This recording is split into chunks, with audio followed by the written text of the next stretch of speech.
നമ്മൾ ഇന്നലെ കഴിഞ്ഞ ക്ലാസ്സിൽ നമ്മൾ ബാങ്കിങ്ങിന്റെ ഫാക്ച്വൽ ഡേറ്റാസ് ആണ് കൂടുതലായിട്ട് പറഞ്ഞത്. ഇന്നത്തെ ക്ലാസ്സിൽ ആക്ച്വലി ബാങ്കിങ്ങിന് കുറച്ചുകൂടി കൺസെപ്ച്വൽ പാർട്ടിലോട്ട് പോവാണ്. അപ്പൊ കഴിഞ്ഞ ക്ലാസ് ഫാക്ച്വൽ ഡേറ്റ ആയതുകൊണ്ട് തന്നെ ക്ലാസ് കുറച്ച് ബോറിങ്ങും അല്ലെങ്കിൽ നിങ്ങൾക്ക് പഠിക്കാൻ, അതായത് ഇപ്പൊ എനിക്ക് പറഞ്ഞു തരാൻ കാര്യങ്ങൾ കുറവാണ്.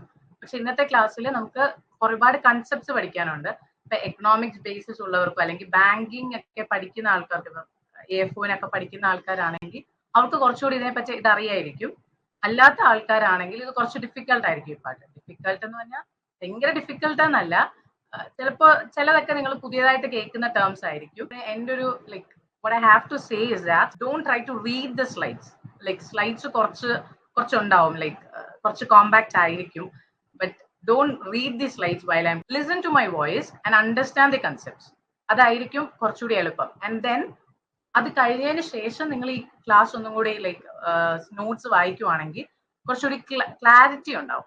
അല്ലാതെ ഇപ്പൊ നിങ്ങൾ പുതുതായിട്ട് പഠിക്കുന്ന ചിലരൊക്കെ പുതുതായിട്ട് പഠിക്കുന്നതായതുകൊണ്ട് സ്ലൈഡ്സ് റീഡും കൂടെ ചെയ്യുവാണ് സൈമൾട്ടേനിയസ്ലി എങ്കിൽ കൺസെപ്റ്റ്സ് കിട്ടാൻ ബുദ്ധിമുട്ടായിരിക്കും. സോ ക്ലാസ് കേൾക്കുക, എന്നിട്ട് എന്തെങ്കിലും ഡൗട്ട്സ് ഉണ്ടെങ്കിൽ raise your hands.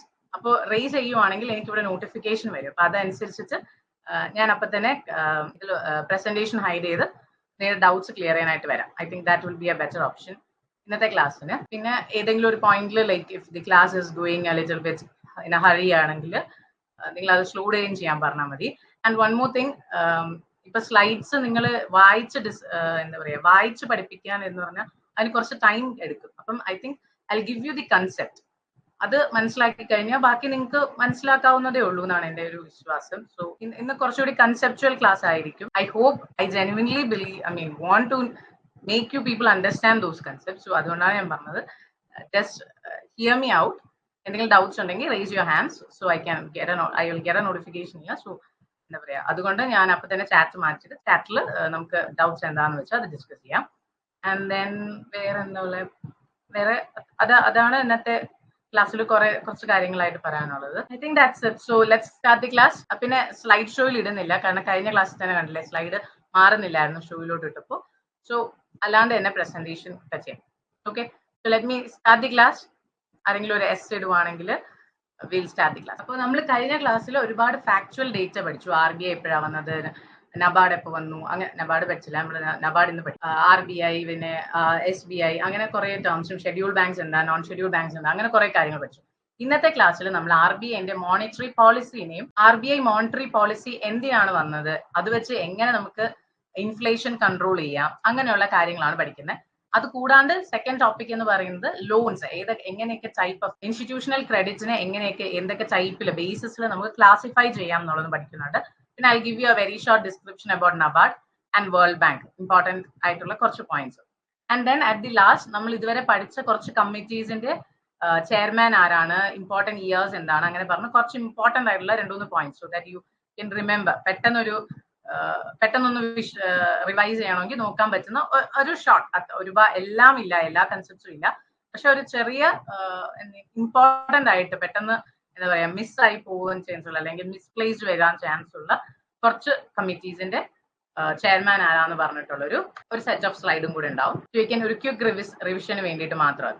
Monetary policy തുടങ്ങാം. എന്താ മോണിറ്ററി പോളിസി എന്ന് പറഞ്ഞാൽ, അതായത് ഒരു രാജ്യത്തിന്റെ സെൻട്രൽ ബാങ്ക്, ഇപ്പൊ ഇന്ത്യ എടുക്കുമ്പോഴത്തേക്ക് RBI ആ രാജ്യത്തിന്റെ എക്കണോമിക് ഗ്രോത്തിന് വേണ്ടിയും പ്രൈസ് സ്റ്റെബിലിറ്റി മെയിൻറ്റെയിൻ ചെയ്യാൻ വേണ്ടിയിട്ടും മണീനെ കൺട്രോൾ ചെയ്യണം. പ്രൈസ് സ്റ്റെബിലിറ്റി മെയിൻറ്റെയിൻ ചെയ്യാൻ, അതായത് ഇൻഫ്ലേഷൻ കൺട്രോളിന് വേണ്ടിയിട്ട് ആ രാജ്യത്തുള്ള മണി സർക്കുലേഷനെ കൺട്രോൾ ചെയ്യാൻ ഉപയോഗിക്കുന്ന കുറെ സെറ്റ് ഓഫ് ടൂൾസിനെയാണ് നമ്മൾ RBI മോണിറ്ററി പോളിസി എന്ന് പറയുന്നത്. അപ്പൊ ഇന്ത്യയുടെ കേസിൽ എല്ലാ രാജ്യത്തിന്റെയും അതിന്റെ സെൻട്രൽ ബാങ്ക് ആണ് അതിന്റെ മോണിറ്ററി പോളിസി പുട്ട് ഫോർവേഡ് ചെയ്യുന്നത്.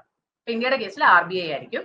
അപ്പോൾ RBI നമ്മുടെ രാജ്യത്തിലെ മണി സപ്ലൈനെ കൺട്രോൾ ചെയ്യാൻ വേണ്ടിയിട്ട് സെറ്റ് ഓഫ് ടൂൾസ് ഉപയോഗിക്കും. ആ ടൂൾസിനെയാണ് നമ്മൾ മോണിറ്ററി പോളിസി എന്ന് പറയുന്നത്. എന്തിനാണ് നമ്മൾ നമ്മുടെ രാജ്യത്തിന്റെ മണി സപ്ലൈ കൺട്രോൾ ചെയ്യുന്നതെന്ന് ചോദിച്ചാൽ നമ്മുടെ രാജ്യത്തിന്റെ പ്രൈസ് സ്റ്റെബിലിറ്റി മെയിൻറ്റെയിൻ ചെയ്യാനും അതുപോലെ തന്നെ ഒരു എക്കണോമിക് ഗ്രോത്ത് ഉണ്ടാക്കാനും വേണ്ടി. ഇനി രണ്ടാമത്തെ കാര്യം എന്ന് പറയുന്നത്, RBI ഡയറക്റ്റ് ആയിട്ടാണോ, RBIയിൽ ആരാ ഇത് ഈ മോണിറ്ററി പോളിസി ഉണ്ടാക്കുന്നത്?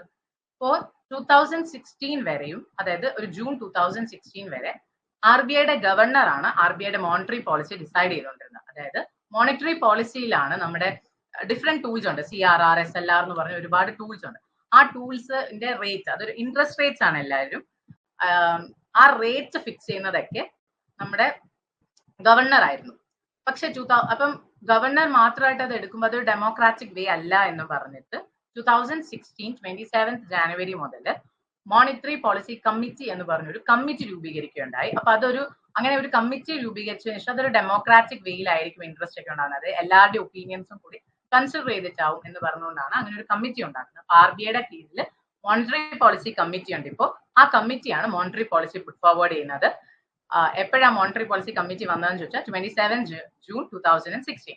അപ്പോൾ ആ മോണിറ്ററി പോളിസി കമ്മിറ്റിയിൽ ആകെ കൂടെ 6 മെമ്പേഴ്സ് ആണുള്ളത്. 3 പേര് റിസർവ് ബാങ്കിന്റെ മെമ്പേഴ്സ്, 3 പേര് ഗവൺമെന്റ് നോമിനേറ്റ് ചെയ്യുന്ന മെമ്പേഴ്സ്. ഈ 3 റിസർവ് ബാങ്ക് മെമ്പേഴ്സിൽ ഒരാൾ ഗവർണർ, പിന്നെ 2 മെമ്പേഴ്സ്. അതിൽ ഗവർണർ ആണ് ഈ മോണിറ്ററി പോളിസി കമ്മിറ്റിന്റെ ചെയർമാൻ എന്ന് പറയുന്നത്. മോണിറ്ററി പോളിസി കമ്മിറ്റി ഒരു വർഷം അറ്റ്ലീസ്റ്റ് 4 പ്രാവശ്യമെങ്കിലും ഹെൽഡ് ചെയ്തിരിക്കണം. 4 പ്രാവശ്യം ഹെൽഡ് ചെയ്യണം. ലാസ്റ്റ് ആയിട്ട് നടന്ന ഫെബ്രുവരിയിലാണ്. ഇത് ഹെൽഡ് ചെയ്തിട്ട് ഓരോ പ്രാവശ്യവും ഇവര് ഓരോരുത്തരും വന്ന് അവരുടെ ആ ഒരു മോണിറ്ററി പോളിസി റിപ്പോർട്ട് പ്രസന്റ് ചെയ്യണം. ഓക്കെ, അപ്പൊ 4 പ്രാവശ്യം അറ്റ്ലീസ്റ്റ് 4 ടൈംസ് ഒരു വർഷം മോണിറ്ററി പോളിസി കമ്മിറ്റി കൂടിയിരിക്കണം. എന്നിട്ട് റിപ്പോർട്ട് പ്രസന്റേഷൻ നടത്തി. മോണിറ്ററി പോളിസി കമ്മിറ്റിന്റെ മിഷൻ എന്ന് പറയുന്നത് പോളിസി റേറ്റ്സ്, ഒരു benchmark policy rates fix ചെയ്യുക എന്നുള്ളതാണ്. ഈ പോളിസി റേറ്റ്സ് വെച്ചിട്ട് ഇൻഫ്ലേഷനെ ഒരു കൺട്രോൾ ലെവലിൽ നടത്തുക. ഒരു രാജ്യത്ത് അതായത് ഇൻഫ്ലേഷൻ എന്താ ഇൻഫ്ലേഷൻ എന്ന് പറഞ്ഞാൽ, ഇൻഫ്ലേഷൻ എന്ന് പറഞ്ഞാൽ പണപ്പെരുപ്പം. അതായത് വാല്യൂ ഓഫ് മണി കുറയുകയും പ്രൈസ് കൂടും, അതായത് പ്രൈസ് റൈസ് ഉണ്ടാവും, പക്ഷെ മണീന്റെ വാല്യൂ കുറഞ്ഞു വരുന്നതിനെയാണ് നമ്മൾ ഇൻഫ്ലേഷൻ എന്ന് പറയുന്നത്, അല്ലെ? പർച്ചേസിംഗ് പവർ, മണിയുടെ പർച്ചേസിംഗ് പവർ കുറയുക, average price of goods and services കൂടുക, അതേസമയം വാല്യൂ ഓഫ് മണി കുറയുക, ഇതിനെയാണ് നമ്മൾ ഇൻഫ്ലേഷൻ എന്ന് പറയുന്നത്. അതായത് ചുരുക്കം പറഞ്ഞാൽ പണപ്പെരുപ്പം. അങ്ങനെ ഒരു കേസ് ഉണ്ടാകുമ്പോഴത്തേക്കും ഇപ്പം 10 രൂപയ്ക്ക് നമുക്ക് സോൾട്ട് കിട്ടുവാണ്, പക്ഷെ ഇൻഫ്ലേഷൻ കാരണം 25 രൂപയായി സോൾട്ടിനെങ്കിൽ അതിനെയാണ് നമ്മൾ ഇൻഫ്ലേഷൻ എന്ന് പറയുന്നത്. അതായത് 25 രൂപയുടെ വാല്യൂ കുറഞ്ഞു. അത് പണ്ടത്തെ 10 രൂപയുടെ ഇതേ ഉള്ളൂ 25. അപ്പൊ 25ന്റെ വാല്യൂ കുറയുന്നതാണ്, മണീന്റെ വാല്യൂ കുറയുന്നതിനെയാണ്, മണീന്റെ പർച്ചേസിംഗ് പവർ കുറയുന്നതിനെയാണ് നമ്മൾ ഇൻഫ്ലേഷൻ എന്ന് പറയുന്നത്. ഇൻഫ്ലേഷൻ നല്ലതാണോ ചീത്തയാണോ എന്ന് ചോദിച്ചു കഴിഞ്ഞാൽ, ഒരു രാജ്യത്തിന്റെ എക്കണോമിക് ഗ്രോത്തിന് ഒരു കൺട്രോൾ ലെവൽ ഓഫ് ഇൻഫ്ലേഷൻ എപ്പോഴും ഉണ്ടായിരിക്കണം. ഇൻഫ്ലേഷനേ ഇല്ല എങ്കിൽ ഒരു രാജ്യത്തിന് ഗ്രോത്ത് ഉണ്ടാവില്ല. അപ്പോൾ ഒരു എക്കണോമിക് ഗ്രോത്തിന് വേണ്ടിയിട്ട് എപ്പോഴും ഒരു കൺട്രോൾ ലെവൽ ഓഫ് ഇൻഫ്ലേഷൻ, ഒരു മീഡിയം ലെവൽ ഓഫ് ഇൻഫ്ലേഷൻ ഉണ്ടാവും. അപ്പൊ മോണിറ്ററി പോളിസി, ഈ ലേറ്റസ്റ്റ് ഉള്ള മോണിറ്ററി പോളിസി അനുസരിച്ച് നമ്മുടെ 2026 വരെ ഇൻഫ്ലേഷൻ എന്ന് പറഞ്ഞ ആനുവൽ ഇൻഫ്ലേഷൻ 4%, അതായിരിക്കണം ആനുവൽ ഇൻഫ്ലേഷൻ. 4 ± 2 എന്നാണ് പറയുന്നത്. അതായത് അപ്പർ ലിമിറ്റ് എന്ന് പറയുന്നത് 6%, ലോവർ ലിമിറ്റ് എന്ന് പറയുന്നത് 2%. അപ്പൊ 2നും 6നും ഇടയ്ക്കുള്ളതാണ് ഇൻഫ്ലേഷൻ എങ്കിൽ ഇറ്റ്സ് ഓക്കെ. പക്ഷെ ഒരു നമ്മുടെ എന്താ പറയാ, ഒരു ആവറേജ് ലെവൽ എന്ന് പറയുന്നത് 4% ആയിരിക്കണം. 2 and 6 ഇടയ്ക്കുവാണെങ്കിൽ ഇൻഫ്ലേഷൻ, ആ ഒരു ലെവൽ ഓഫ് ഇൻഫ്ലേഷൻ നമ്മുടെ രാജ്യത്തിന് ആവശ്യമാണ്. അപ്പം 2നെക്കാളും താഴ്ന്നാലോ, 2നെക്കാളും താഴ്ന്ന എക്കണോമിക് ഗ്രോത്ത് ഉണ്ടാകത്തില്ല. അപ്പൊ ഇൻഫ്ലേഷൻ എപ്പോഴും 2ന് മുകളിലും അതേസമയം 6ന് താഴെയുമായി നിൽക്കണം എന്നാണ് നമ്മുടെ RBIന്റെ മോണിറ്ററി പോളിസി കമ്മിറ്റിന്റെ റെഗുലേഷൻസ് അനുസരിച്ച് അവർ പറയുന്നത്. ഒരു ഇപ്പൊ RBIയുടെ കമ്മിറ്റിക്കകത്ത് ഒരു പെർട്ടിക്കുലർ പോളിസി, അല്ലെങ്കിൽ ഇപ്പം CRR എടുക്കാം. CRR എന്ന് പറഞ്ഞാൽ ക്യാഷ് റിസർവ് റേഷ്യോ, അത് എന്താണെന്ന് താഴെ പറയുന്നുണ്ട്. ഇപ്പൊ ക്യാഷ് റിസർവ് നിങ്ങൾ ഇപ്പൊ തൽക്കാലത്തേക്ക് ഇത്ര പറഞ്ഞാൽ മതി. ക്യാഷ് റിസർവ് റേഷ്യോ 4.5% മതി എന്ന് വെക്കുവാണ്.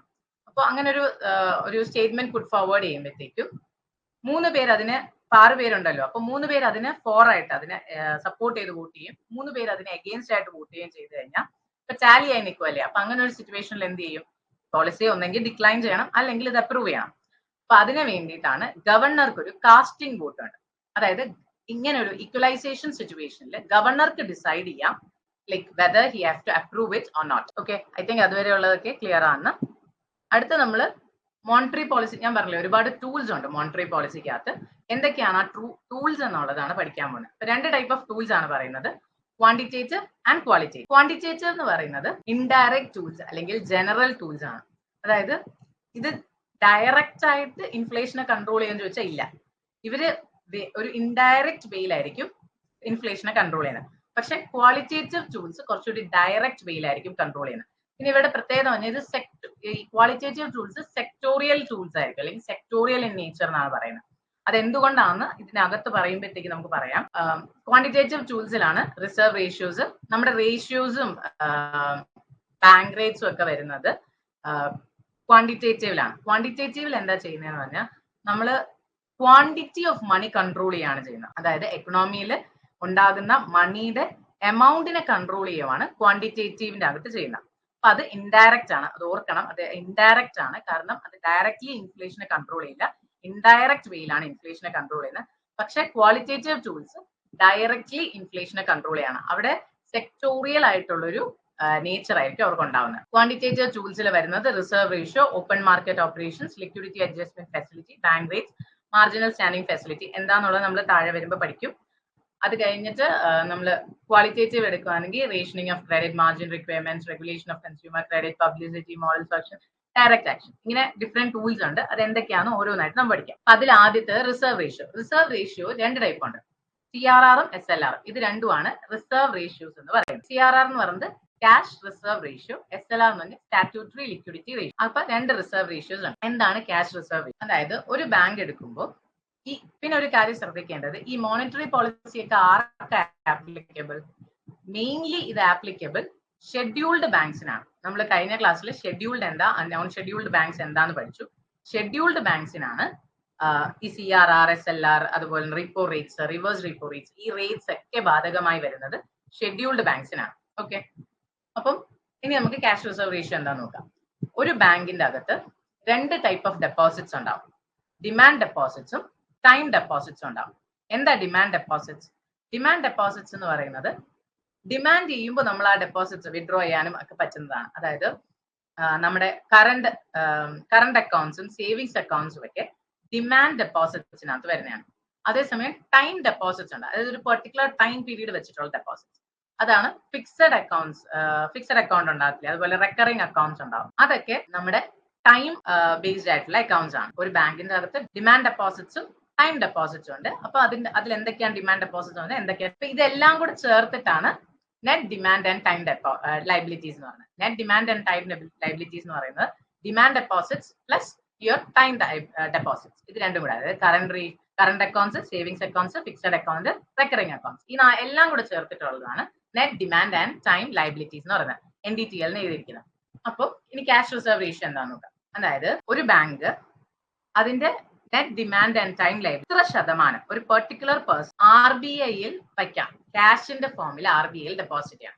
ഇത് എല്ലാ ഷെഡ്യൂൾ ബാങ്ക്സും അതിന്റെ ഓരോരുത്തർക്കും ഡിഫറെന്റ് അവരുടെ നെറ്റ് ഡിമാൻഡ് ആൻഡ് ടൈം ലൈബിലിറ്റീസിന്റെ ഒരു പെർട്ടിക്കുലർ പെർസെന്റ്, ആ പെർസെന്റേജ് എല്ലാവർക്കും ഒരുപോലെയാണ്. ആ പെർട്ടിക്കുലർ പെർസെന്റേജ് എവിടെ വെക്കണം? RBIയിൽ വെക്കണം. ഇപ്പൊ സപ്പോസ് SBIന്റെ net demand and time liabilities എന്ന് പറയുന്നത് ഇപ്പൊ സപ്പോസ് നമുക്ക് 1000 rupees ആയിട്ട് വെക്കാം മൊത്തത്തിൽ.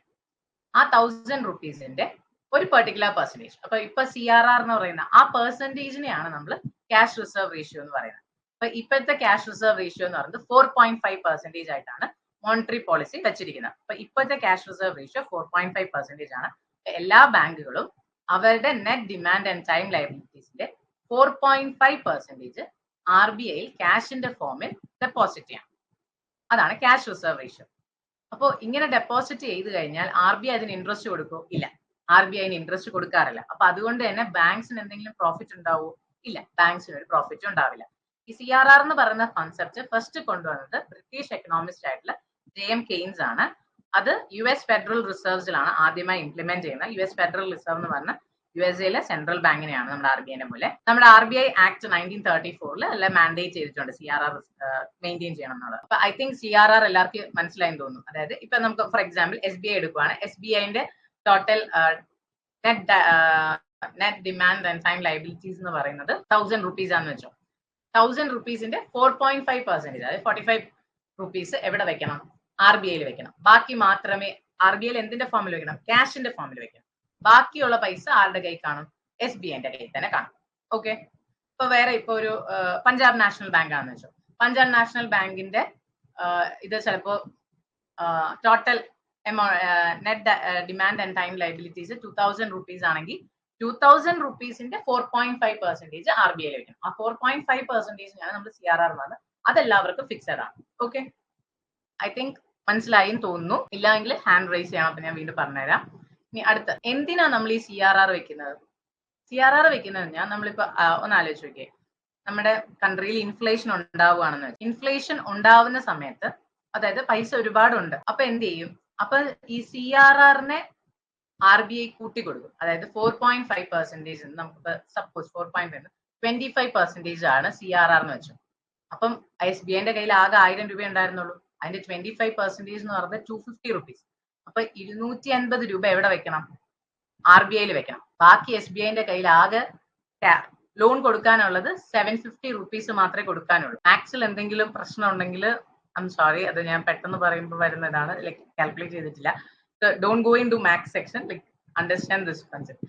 അപ്പോൾ 750 മറ്റേ 250 നമ്മൾ RBI വെച്ചു, 750 മാത്രമേ SBIന്റെ കയ്യിൽ കൊടുക്കാനായിട്ടുള്ളൂ. അപ്പൊ SBIന്റെ കയ്യിൽ ലോൺ കൊടുക്കാനുള്ള എമൗണ്ട് കുറഞ്ഞു.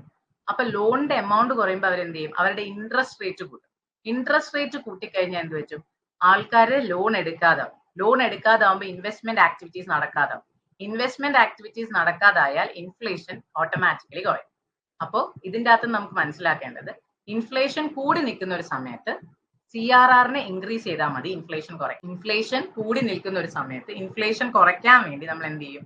ക്യാഷ് റിസർവ് റേഷ്യോ ഇൻക്രീസ് ചെയ്ത് കൊടുക്കും. ഐ തിങ്ക് മനസ്സിലായി.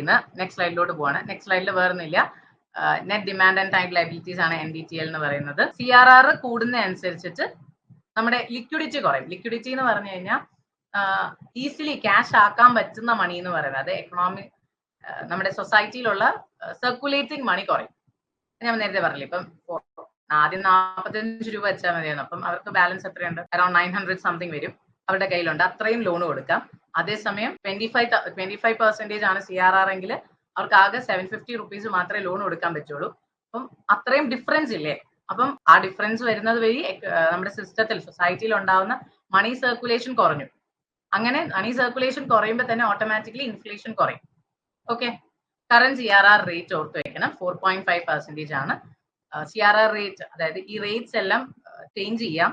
ലൈക്ക് ഐ തിങ്ക് ജൂണിൽ അടുത്ത മോണിറ്ററി പോളിസി കമ്മിറ്റി കൂടുന്നുണ്ട്. അപ്പം ചിലപ്പോ ഇൻ കേസ് നമ്മൾ ചിലപ്പോൾ ചേഞ്ച് ചെയ്യാം. ഇതിപ്പോ റീസെന്റ് ഐ തിങ്ക് ലാസ്റ്റ് 2023 4.5% ആണ്, ചേഞ്ച് ചെയ്തിട്ടില്ല. ഫെബ്രുവരിയിൽ കൂടിയപ്പോൾ അവർ ചേഞ്ച് ചെയ്തില്ല. അവർ ആ CRR തന്നെ കണ്ടിന്യൂ ചെയ്താൽ മതി എന്ന് പറഞ്ഞു. നിങ്ങൾ എക്സാമിന് പോകുന്നതിന് മുന്നേ ഒരിക്കൽ കൂടി ഒന്ന് RBIന്റെ വെബ്സൈറ്റിൽ റേഷ്യോസ് ഒക്കെ കറക്റ്റാ തന്നിരിക്കും. ഒന്നും കൂടെ ഒന്ന് ചെക്ക് ചെയ്ത് പോകണം കറന്റ് CRR റേഷ്യോ എന്താണെന്നുള്ളത്. കാരണം ജൂണിലാണ് അടുത്ത കമ്മിറ്റി. അപ്പം ചിലപ്പോൾ may be it can change. I think അത് മനസ്സിലായിട്ടുണ്ടെന്ന്. നെക്സ്റ്റ് എന്ന് പറയുന്നത് statutory liquidity ratio. Statutory liquidity ratio എന്ന് പറഞ്ഞാൽ CRR കഴിഞ്ഞ് അടുത്തത് എന്ന് പറയുന്നത് ഒരു ബാങ്ക്, അതായത് RBI പറയുന്നത് ഇപ്പൊ ഞാൻ ഇപ്പോഴത്തെ സ്റ്റാറ്റ്യൂട്ടറി ലിക്വിഡിറ്റി റേഷ്യോ എന്ന് പറയുന്നത് 18% ആണ്. ഇപ്പൊ SBI എടുക്കാം.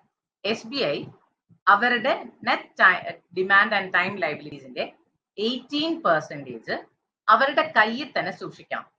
ക്യാഷ് ആയിട്ടോ ഗോൾഡ് ആയിട്ടോ ഗവൺമെന്റ് സെക്യൂരിറ്റീസ് ആയിട്ടോ ഒക്കെ സൂക്ഷിക്കാം. പക്ഷെ അവരുടെ കയ്യിൽ തന്നെ സൂക്ഷിക്കണം.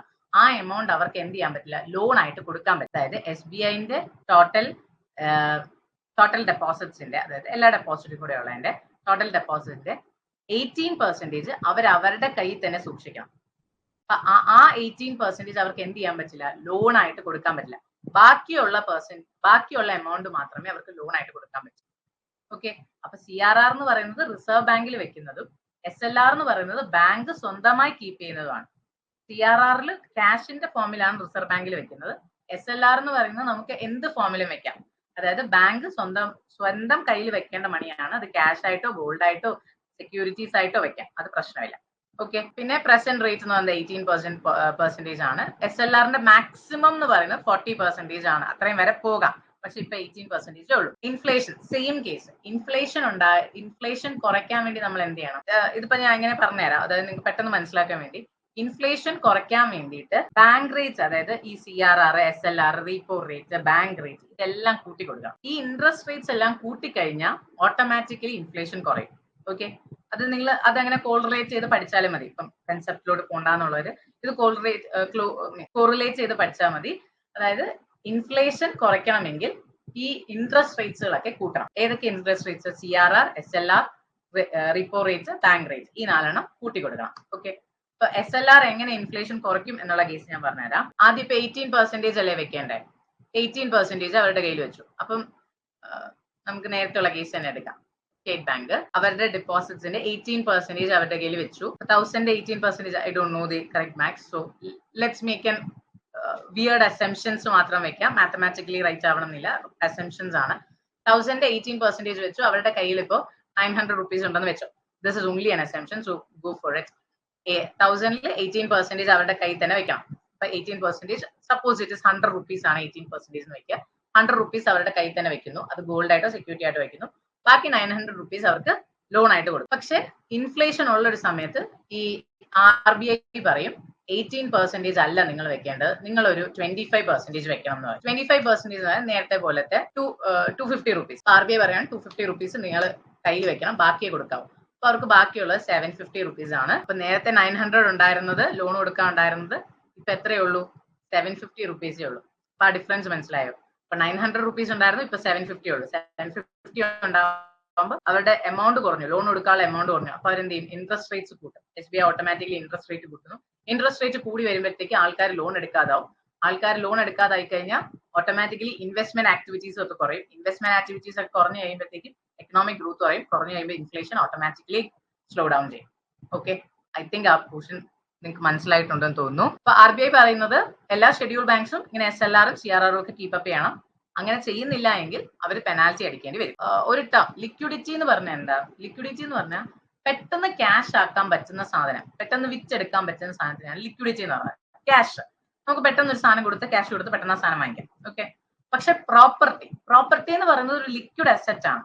പക്ഷെ സംഭവം എന്ന് പറഞ്ഞാൽ അതിന്റെ ലിക്വിഡിറ്റി ഭയങ്കര കുറവാണ്. ഇപ്പൊ ഒരു പ്രോപ്പർട്ടി ഉണ്ടെങ്കിൽ അത് വിറ്റ് അത് ക്യാഷ് ആയതിനു ശേഷം മാത്രമേ അത് ഉപയോഗിച്ച് നമുക്ക് വേറെ എന്തെങ്കിലും സാധനം വാങ്ങിക്കാൻ പറ്റും. മോർ ലിക്വിഡിറ്റി ഉണ്ടായി കഴിഞ്ഞാൽ ഇൻഫ്ലേഷനും കൂടെ, ക്യാഷ് ഒരുപാട് ഉണ്ടാവുന്ന ഒരു സിറ്റുവേഷനിലാണല്ലോ, പണപ്പെരുപ്പത്തിനെയാണല്ലോ നമ്മൾ ഇൻഫ്ലേഷൻ എന്ന് പറയുന്നത്. എന്താ ഡയറക്റ്റ് കോറിലേഷൻ, എന്താ ലിക്വിഡിറ്റി എന്ന് അറിയാൻ വേണ്ടി. അപ്പൊ ക്യാഷ് ആണ് ഏറ്റവും ലിക്വിഡ് ആയിട്ടുള്ള ഒരു ഫോം. എന്താണെന്ന് ചോദിച്ചാൽ അത് ക്യാഷ് തന്നെയാണ് ഏറ്റവും ലിക്വിഡ് ആയിട്ടുള്ള ഫോം, മണി. അതേസമയം പ്രോപ്പർട്ടി എന്ന് പറയുന്നതാണ് ലീസ്റ്റ് ലിക്വിഡ് ആയിട്ടുള്ള ഒരു ഫോം. So I hope ഇതുവരെയുള്ളത് നിങ്ങൾക്ക് മനസ്സിലായിട്ടുണ്ട് എന്ന്. If you are having any doubts, just raise your hands. So I'll get to know. I think ഇല്ലാന്ന് തോന്നുന്നു. I think nobody is having any doubts. So let's continue. അടുത്തെന്ന് പറയുന്നത് അപ്പം reserve ratio 2 ഉണ്ട്, അത് കഴിഞ്ഞു. അടുത്തത് ഓപ്പൺ മാർക്കറ്റ് ഓപ്പറേഷൻ. അടുത്ത ടൂളാണ് open market operation. Open market operation എന്ന് പറഞ്ഞാൽ RBI ഇൻഫ്ലേഷൻ കൺട്രോൾ ചെയ്യാൻ വേണ്ടിയിട്ട് selling and purchasing of government securities നടത്തും. അതിനെയാണ് നമ്മൾ ഓപ്പൺ മാർക്കറ്റ് ഇൻഫ്ലേഷൻ എന്ന് പറയുന്നത്. അതായത് ഇൻഫ്ലേഷൻ ഉണ്ടാവുന്ന സമയത്ത് ഇൻഫ്ലേഷനെ കുറയ്ക്കാൻ വേണ്ടിയിട്ട് RBI എന്ത് ചെയ്യും? ഗവൺമെന്റ് സെക്യൂരിറ്റീസ് സെല് ചെയ്യും. RBIയുടെ ഗവൺമെന്റ് സെക്യൂരിറ്റിയാണ് സെല് ചെയ്യുന്നത്.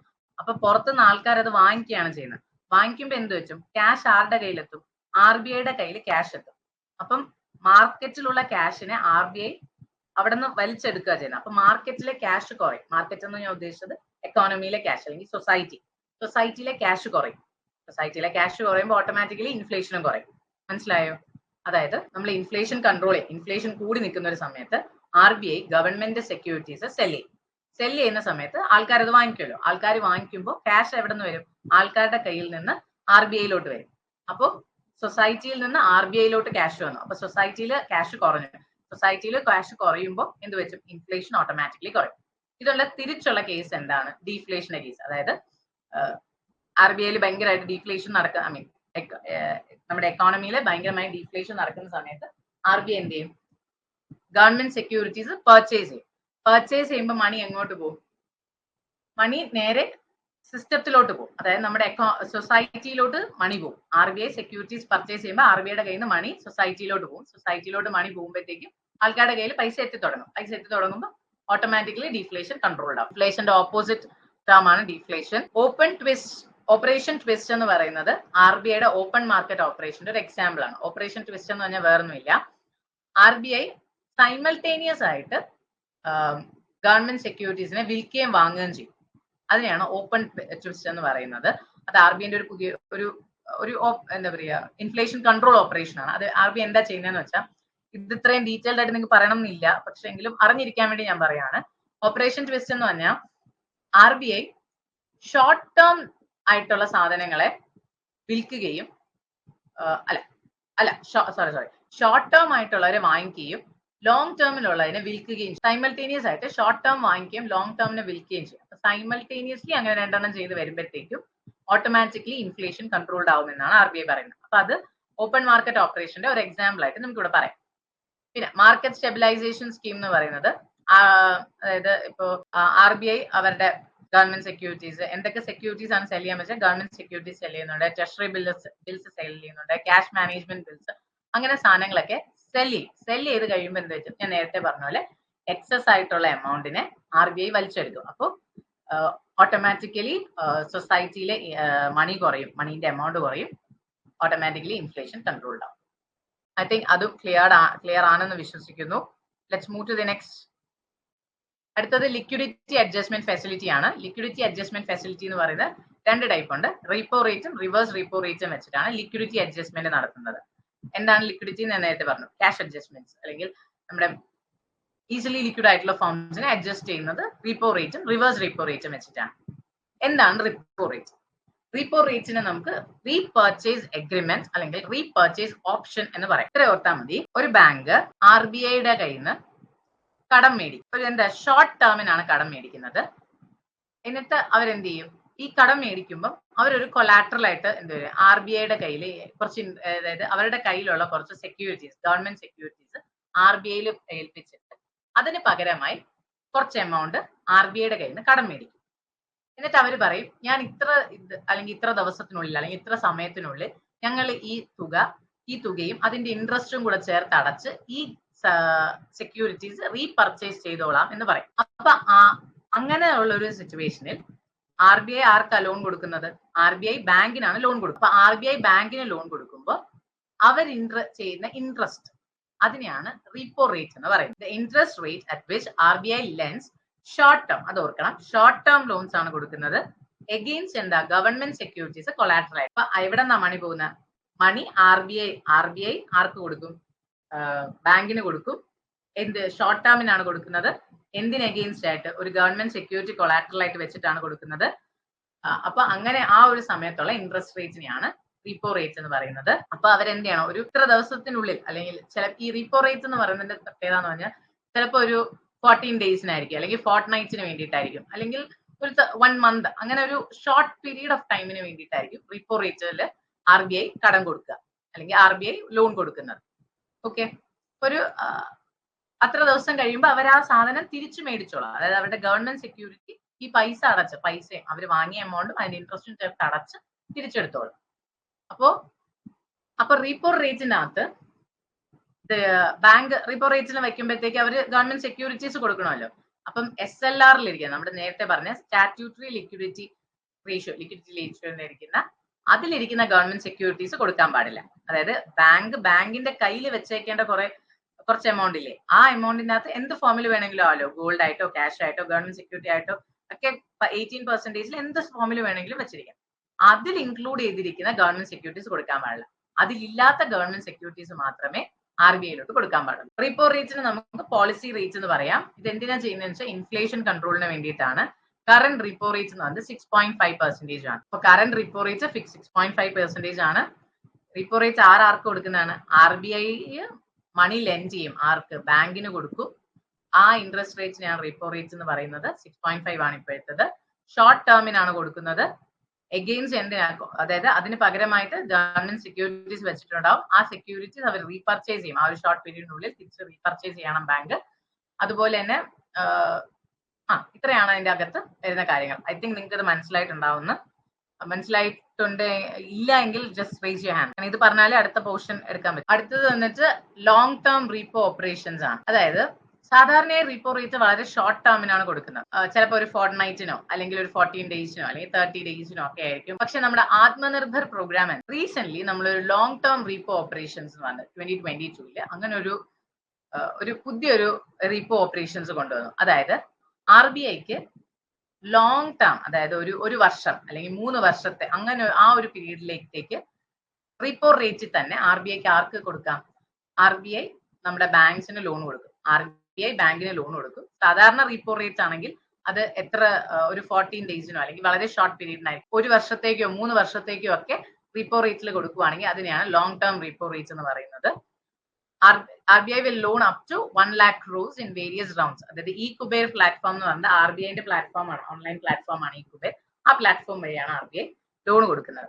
ഓക്കെ, സെയിം റീപ്പോ റേറ്റ് തന്നെയാണ് സാധനം. പക്ഷെ ഇവിടുത്തെ ഡിഫറൻസ് എന്ന് പറയുന്നത് റീപ്പോ റേറ്റ് എന്ന് പറഞ്ഞാൽ അത് ഷോർട്ട് ടേമിന് വേണ്ടിയിട്ടായിരുന്നു. പക്ഷെ ലോങ് ടേം റീപ്പോ റേറ്റ് കുറച്ചൊരു ലോങ് ടേം, ഒരു 1 year 3 years ഒക്കെ എടുക്കുന്നതാണ്.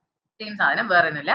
സെയിം ഇൻട്രസ്റ്റ് റേറ്റ് രണ്ടിനും സെയിം ആണ്. 6.5 ആണെങ്കിൽ 6.5 തന്നെ. അടുത്തത് targeted long term repo operation. RBI loan കൊടുക്കും ഒരു 3 വർഷം വരെ.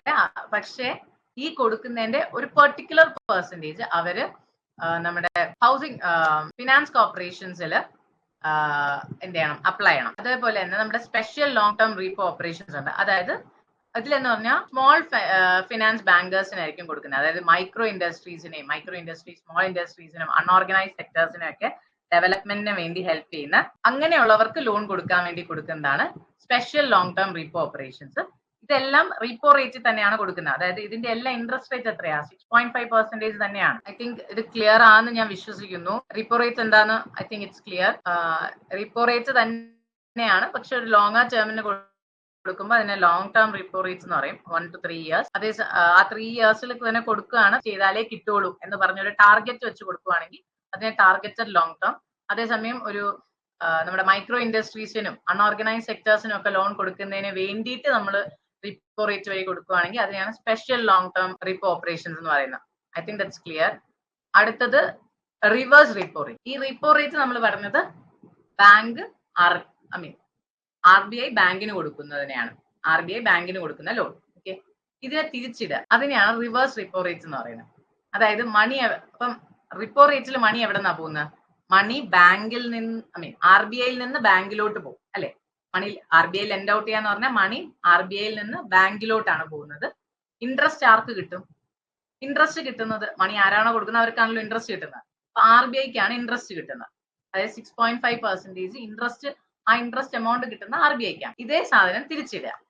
അതായത് നമ്മുടെ ബാങ്ക്സ് എക്സസ് മണി ഉണ്ടാവുന്ന സമയത്ത് എക്സസ് മണീനെ എന്ത് ചെയ്യും? RBIയിൽ കൊണ്ടുവന്ന് ഇടും. ഒരു ഷോർട്ട് ടേമിന് കൊണ്ടുവന്നിട്ട് അതിനെയാണ് നമ്മൾ എന്തെന്ന് പറയുന്നത്? Reverse repo rate. ഇപ്പൊ റിവേഴ്സ് റിപ്പോ റേറ്റ് നമുക്ക് 2-3 കേസിൽ എക്സ്പ്ലെയിൻ ചെയ്യാം. അതായത് ചില ഇതിൽ പറയുന്നതെന്ന് പറഞ്ഞാൽ നമ്മൾ റിവേഴ്സ് റിപ്പോ റേറ്റ് എന്ന് പറഞ്ഞാൽ RBI ബാങ്കിന്റെ കയ്യിൽ നിന്ന് കടം എടുക്കുകയാണെന്ന് വെച്ചു. RBI ബാങ്കിന്റെ കടം, അപ്പൊ മണി എവിടെ നിന്നാ പോകുന്നത്? ഇത്ര ആലോചിച്ചാൽ മതി. റിവേഴ്സ് റിപ്പോ റേറ്റിൽ മണി ബാങ്കിൽ നിന്ന് RBIയിലോട്ട് പോകും. അപ്പൊ ഇൻട്രസ്റ്റ് ആർക്ക് കിട്ടും? ബാങ്കിന്. അതാണ് റിവേഴ്സ് റിപ്പോ റേറ്റ്. പിന്നെ ബാക്കിയുള്ള കാര്യങ്ങളെല്ലാം സിമിലർ ആണ്. രണ്ടും ഷോർട്ട് ടേമിനാണ്. റിപ്പോ റേറ്റും റിവേഴ്സ് റിപ്പോ രണ്ടും ഷോർട്ട് ടേമിന് വേണ്ടിയിട്ടാണ് കൊടുക്കുന്നത്. റിപ്പോ റേറ്റ് എടുക്കുമ്പോൾ നമ്മൾ ഗവൺമെന്റ് സെക്യൂരിറ്റീസ് വെക്കണം. ഗവൺമെന്റ് സെക്യൂരിറ്റീസ് ആരാ വെക്കേണ്ടത്? ഗവൺമെന്റ് സെക്യൂരിറ്റീസ്, ബാങ്കിലെ ഗവൺമെന്റ് സെക്യൂരിറ്റീസ് RBIക്ക് കൊടുക്കും. ബാങ്ക് RBIക്ക് ഗവൺമെന്റ് സെക്യൂരിറ്റീസ് കൊടുക്കും. ഇവിടെയാണെങ്കിൽ തിരിച്ച് RBI ബാങ്കിന് കൊടുക്കും. ഇത് തിരിച്ചിട്ടാൽ മതി. റിപ്പോ റേറ്റ് പഠിച്ചിട്ട് അതിനെ തിരിച്ചിട്ട് കഴിഞ്ഞാൽ ദിറ്റ് ഇസ് റിവേഴ്സ് റിപ്പോ റേറ്റ്. വേറെ ഇപ്പൊ പറയുമ്പോൾ ചിലപ്പോൾ അത് കൺഫ്യൂഷൻ ആയിട്ട് തോന്നും, പക്ഷെ സെയിം സാധനം, പക്ഷെ റിവേഴ്സിൽ ഇട്ടാൽ മതി. ഒറ്റ കാര്യം ഓർക്കുക, റിവേഴ്സ് റിപ്പോ റേറ്റിൽ ബാങ്കിൽ നിന്ന് മണി RBIയിലോട്ട് പോകും, ഇൻട്രസ്റ്റ് ബാങ്കിന് കിട്ടും, കൊളാട്രൽ RBI ആർക്ക് കൊടുക്കും? ഗവൺമെന്റ് സെക്യൂരിറ്റീസ് RBI ബാങ്കിൽ. അത് അതായത് മെക്കാനിസം സിമിലർ ടു റിപ്പോ, ബാക്കിയെല്ലാം സിമിലർ ആണ്. കറന്റ് റിവേഴ്സ് റിപ്പോ റേറ്റ് എന്ന് പറഞ്ഞാൽ 3.35 ഉള്ളൂ. അത് ഓർക്കണം. റിപ്പോ റേറ്റ് എപ്പോഴും റിവേഴ്സ് റിപ്പോ റേറ്റിനേക്കാളും കൂടുതലായിരിക്കും.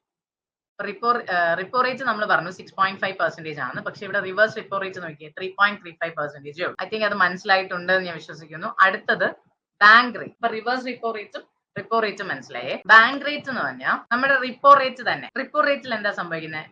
റിപ്പോ റേറ്റിൽ RBI ബാങ്കിന് പൈസ കൊടുക്കുന്നു, അതിന് പകരമായിട്ട് അവർക്ക് ഇൻട്രസ്റ്റ് കിട്ടുന്നു. ഷോർട്ട് ടേമില് കൊളാട്രൽ ഇവിടെ ഇൻവോൾവ് ആണ്. അതായത് RBIയിലോട്ട്, അതായത് ബാങ്ക് RBIക്ക് കൊളാട്രൽ കൊടുക്കണം. ഗവൺമെന്റ് സെക്യൂരിറ്റീസ് RBIയിൽ വെച്ചിട്ടാണ് ഈ പൈസ എടുക്കുന്നത്.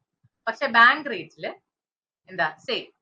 Bank rate same repo rate തന്നെയാണ്, പക്ഷെ ഒരു ലോങ്ങർ ടേമിന് വേണ്ടിയിട്ടായിരിക്കും. കൊളാട്രൽ ഇൻവോൾവ് ആയിരിക്കില്ല. ഈ രണ്ട് കാര്യങ്ങൾ മൈനസ് ചെയ്ത് കഴിഞ്ഞാൽ അത് ബാങ്ക് റേറ്റ് ആയി. ബാങ്ക് റേറ്റ് എന്ന് പറഞ്ഞു കഴിഞ്ഞാൽ RBI ആർക്ക് ലോൺ കൊടുക്കുന്നു? RBI ബാങ്കിന് ലോൺ കൊടുക്കും. ലോങ്ങർ പീരീഡ് ഓഫ് ടൈമിനാണ് ലോൺ കൊടുക്കുന്നത്. ലോങ്ങർ പീരീഡ് ഓഫ് ടൈമിൽ ലോൺ കൊടുക്കുമ്പോൾ കൊളാട്രൽ വെക്കണോ? വെക്കേണ്ട. കൊളാട്രൽ വെക്കേണ്ടാത്തതുകൊണ്ട് തന്നെ അവിടെ ഒരു റീപർച്ചേസ് എഗ്രിമെന്റ് നടക്കുന്നില്ല. അതായത് പൈസ മാത്രം തിരിച്ചടച്ചാൽ മതി. ഇപ്പൊ ഗവൺമെന്റ് സെക്യൂരിറ്റീസ് ഒന്നും വെക്കുന്നില്ലല്ലോ. വെക്കാത്തത് കൊണ്ട് തന്നെ ഒരു റീപർച്ചേസിങ്ങും അവിടെ നടക്കുന്നില്ല. കറണ്ട് ബാങ്ക് റേറ്റ് എന്ന് പറഞ്ഞാൽ 6.75% ആണ്. ബാങ്ക് റേറ്റിന്റെ ഡിസ്കൗണ്ട് റേറ്റ് എന്ന് പറയുന്നുണ്ട്. എപ്പോഴും ഓർക്കുക, bank rate will be greater than repo rate. അപ്പൊ ബാങ്ക് റേറ്റ് അതിനേക്കാളും കുറവായിരിക്കും റിപ്പോ റേറ്റ്, അതിനേക്കാളും കുറവായിരിക്കും reverse repo rate. I think ഈ 3 സാധനങ്ങളും മനസ്സിലായി. അടുത്തത് marginal standing facility, MSF. Marginal standing facility എന്ന് പറഞ്ഞാൽ SBI തന്നെ എടുക്കാം. SBIക്ക് ഓവർനൈറ്റ്, അതായത് പെട്ടെന്നൊരു ഫിനാൻഷ്യൽ നീഡ് വരികയാണ്. അപ്പം അവർക്ക് പെട്ടെന്ന്, അതായത് ഫോർട്ട് നൈറ്റ് ആയിട്ട് അവർക്കൊരു ഫിനാൻഷ്യൽ നീഡ് വരികയാണ്, അവർക്ക് വേറൊന്നും ചെയ്യാൻ പറ്റില്ല. അപ്പൊ എന്ത് ചെയ്യും? അവർ RBIനെ കൺസൾട്ട് ചെയ്യും. അപ്പൊ RBI പറയും, നിങ്ങളുടെ കയ്യിൽ മറ്റേ റിസർവ് ആയിട്ട് എടുത്ത് വെച്ച സ്റ്റാറ്റ്യൂട്ടറി ലിക്വിഡിറ്റി റേഷ്യോ ഉണ്ടല്ലോ, അതായത് അവരുടെ ഡെപ്പോസിറ്റ്സിന്റെ 18% അവർ എടുത്ത് സൂക്ഷിച്ചു വെച്ചിട്ടുണ്ടല്ലോ അവരുടെ കയ്യിൽ തന്നെ, അതിന്റെ അകത്തുനിന്ന് നിങ്ങൾ മണി എടുത്ത് ഉപയോഗിച്ചോ, പെട്ടെന്നുള്ള ആവശ്യമല്ലേ, നിങ്ങൾ ഉപയോഗിച്ചോ. പക്ഷേ അങ്ങനെ ഉപയോഗിക്കുമ്പോൾ ഒരു പെനാലിറ്റി എന്ന രീതിയിൽ നിങ്ങൾ എന്ത് ചെയ്യണം?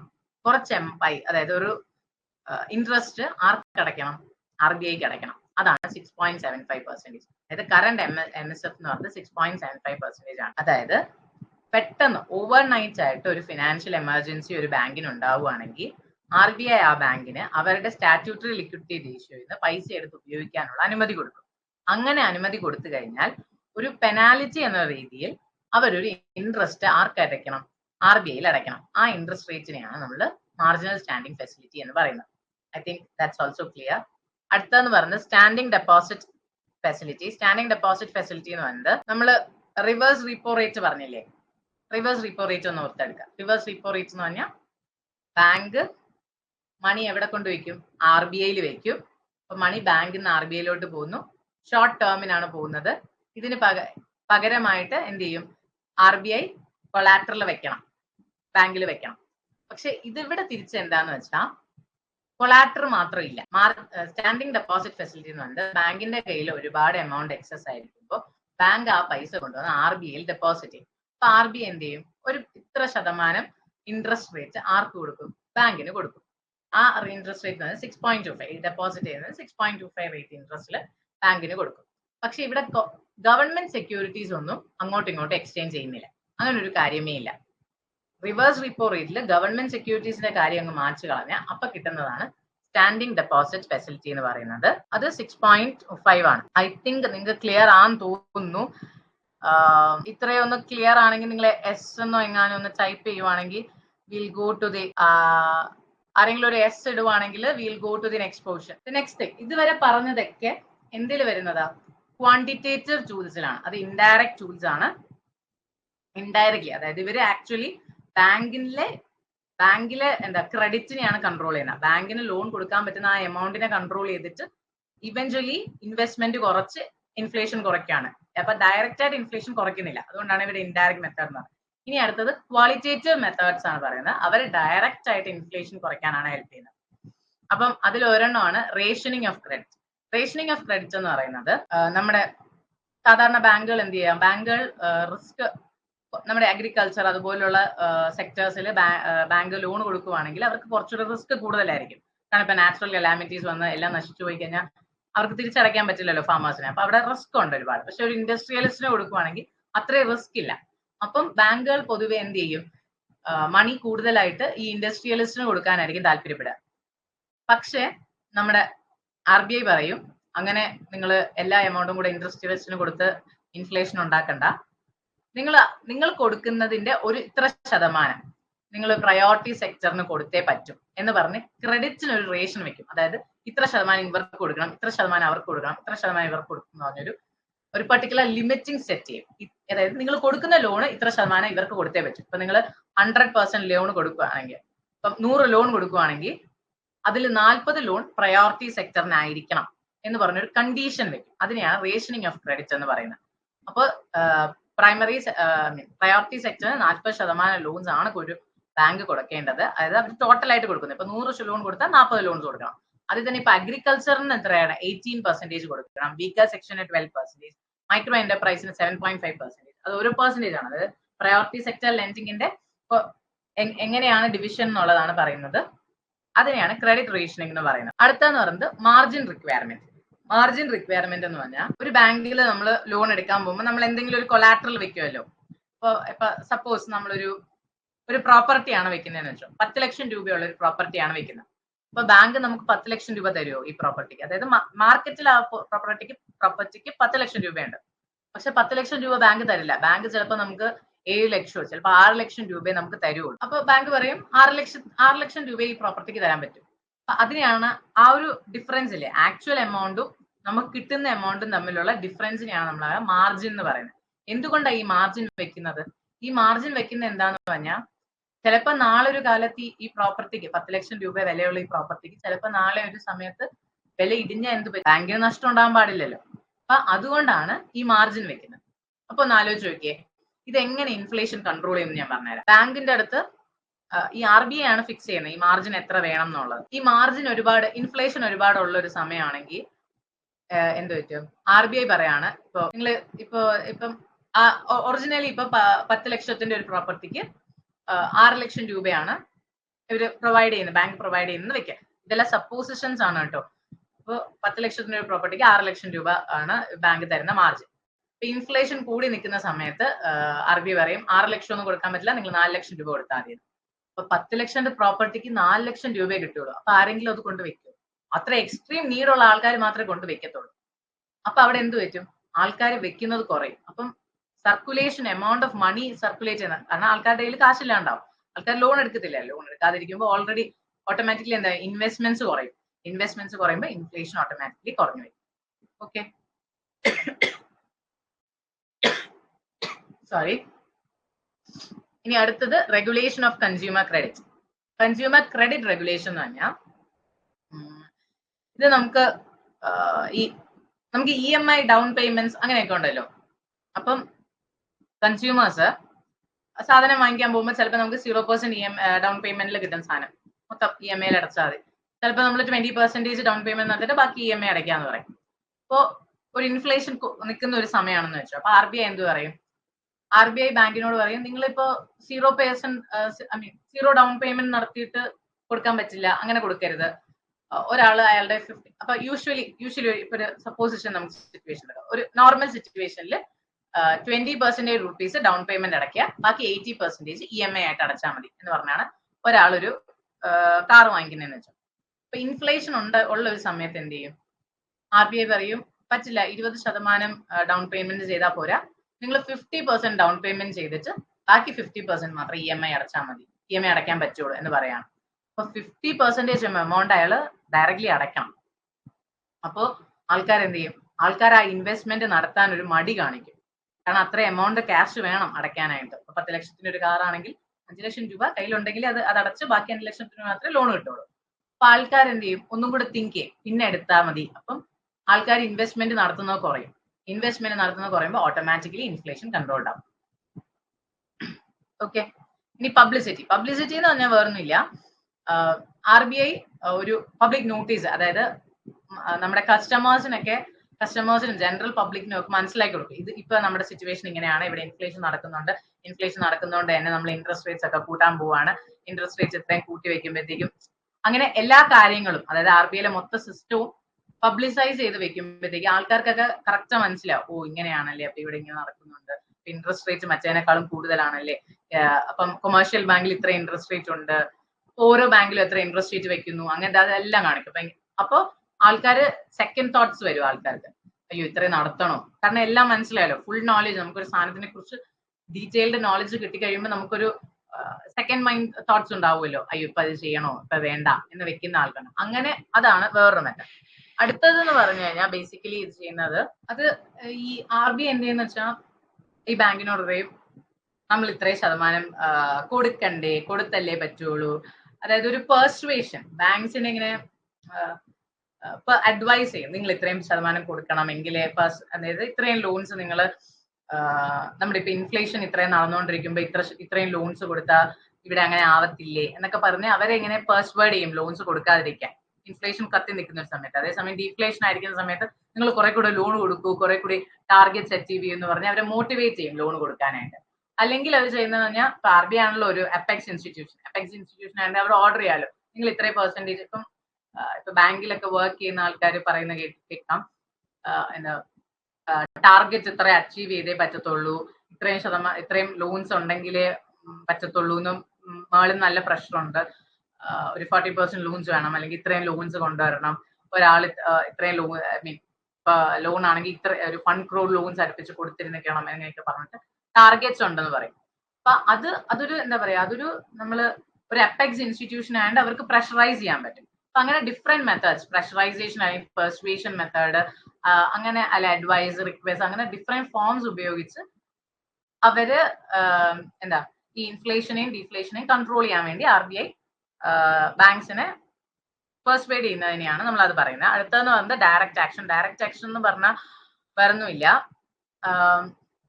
അപ്പോൾ RBI പെനാലിറ്റീസ് വെക്കും. ഇപ്പം എന്താ പറയാ, ഇപ്പൊ പ്രയോറിറ്റി സെക്ടർ ലെൻഡിങ് ഇത്ര 40% ലോൺസ് കൊടുത്തിട്ടില്ല, അതായത് അവർ കൊടുത്തതിൽ 40% ലോൺസ് പ്രയോറിറ്റി സെക്ടറിനല്ല, അവര് 20% ലോൺസേ കൊടുത്തിട്ടുള്ളൂ പ്രയോറിറ്റി സെക്ടറിനെങ്കിൽ RBI എന്ത് ചെയ്യുക, അവർക്ക് പെനാൽറ്റീസ് വെക്കും. അല്ലെങ്കിൽ ചിലപ്പോ എന്താ പറയും, ഇപ്പോ RBI റിപ്പോ റേറ്റിൽ ക്യാഷ് എടുക്കാൻ സമ്മതിക്കില്ല. അങ്ങനെയുള്ള മെത്തേഡ്സ് ഉപയോഗിക്കുന്നതിനെയാണ് ഡയറക്റ്റ് ആക്ഷൻസ് എന്ന് പറയുന്നത്. ഐ തിങ്ക് അതുവരെ ക്ലിയർ ആണ്. So now will move into next topic, അതായത് ടൈപ്സ് ഓഫ് മോണിറ്ററി പോളിസി. ഇപ്പൊ നമ്മൾ ഇത്രയും പഠിച്ചത് ടൂൾസ് ആണ്, 2 ടൂൾസ്, അതായത് ക്വാണ്ടിറ്റേറ്റീവ് ടൂൾസ്, ക്വാളിറ്റേറ്റീവ് ടൂൾസ്. അതിൽ ഓരോന്നിലും വരുന്ന ടൂൾസ് എന്താണെന്ന് പഠിച്ചു.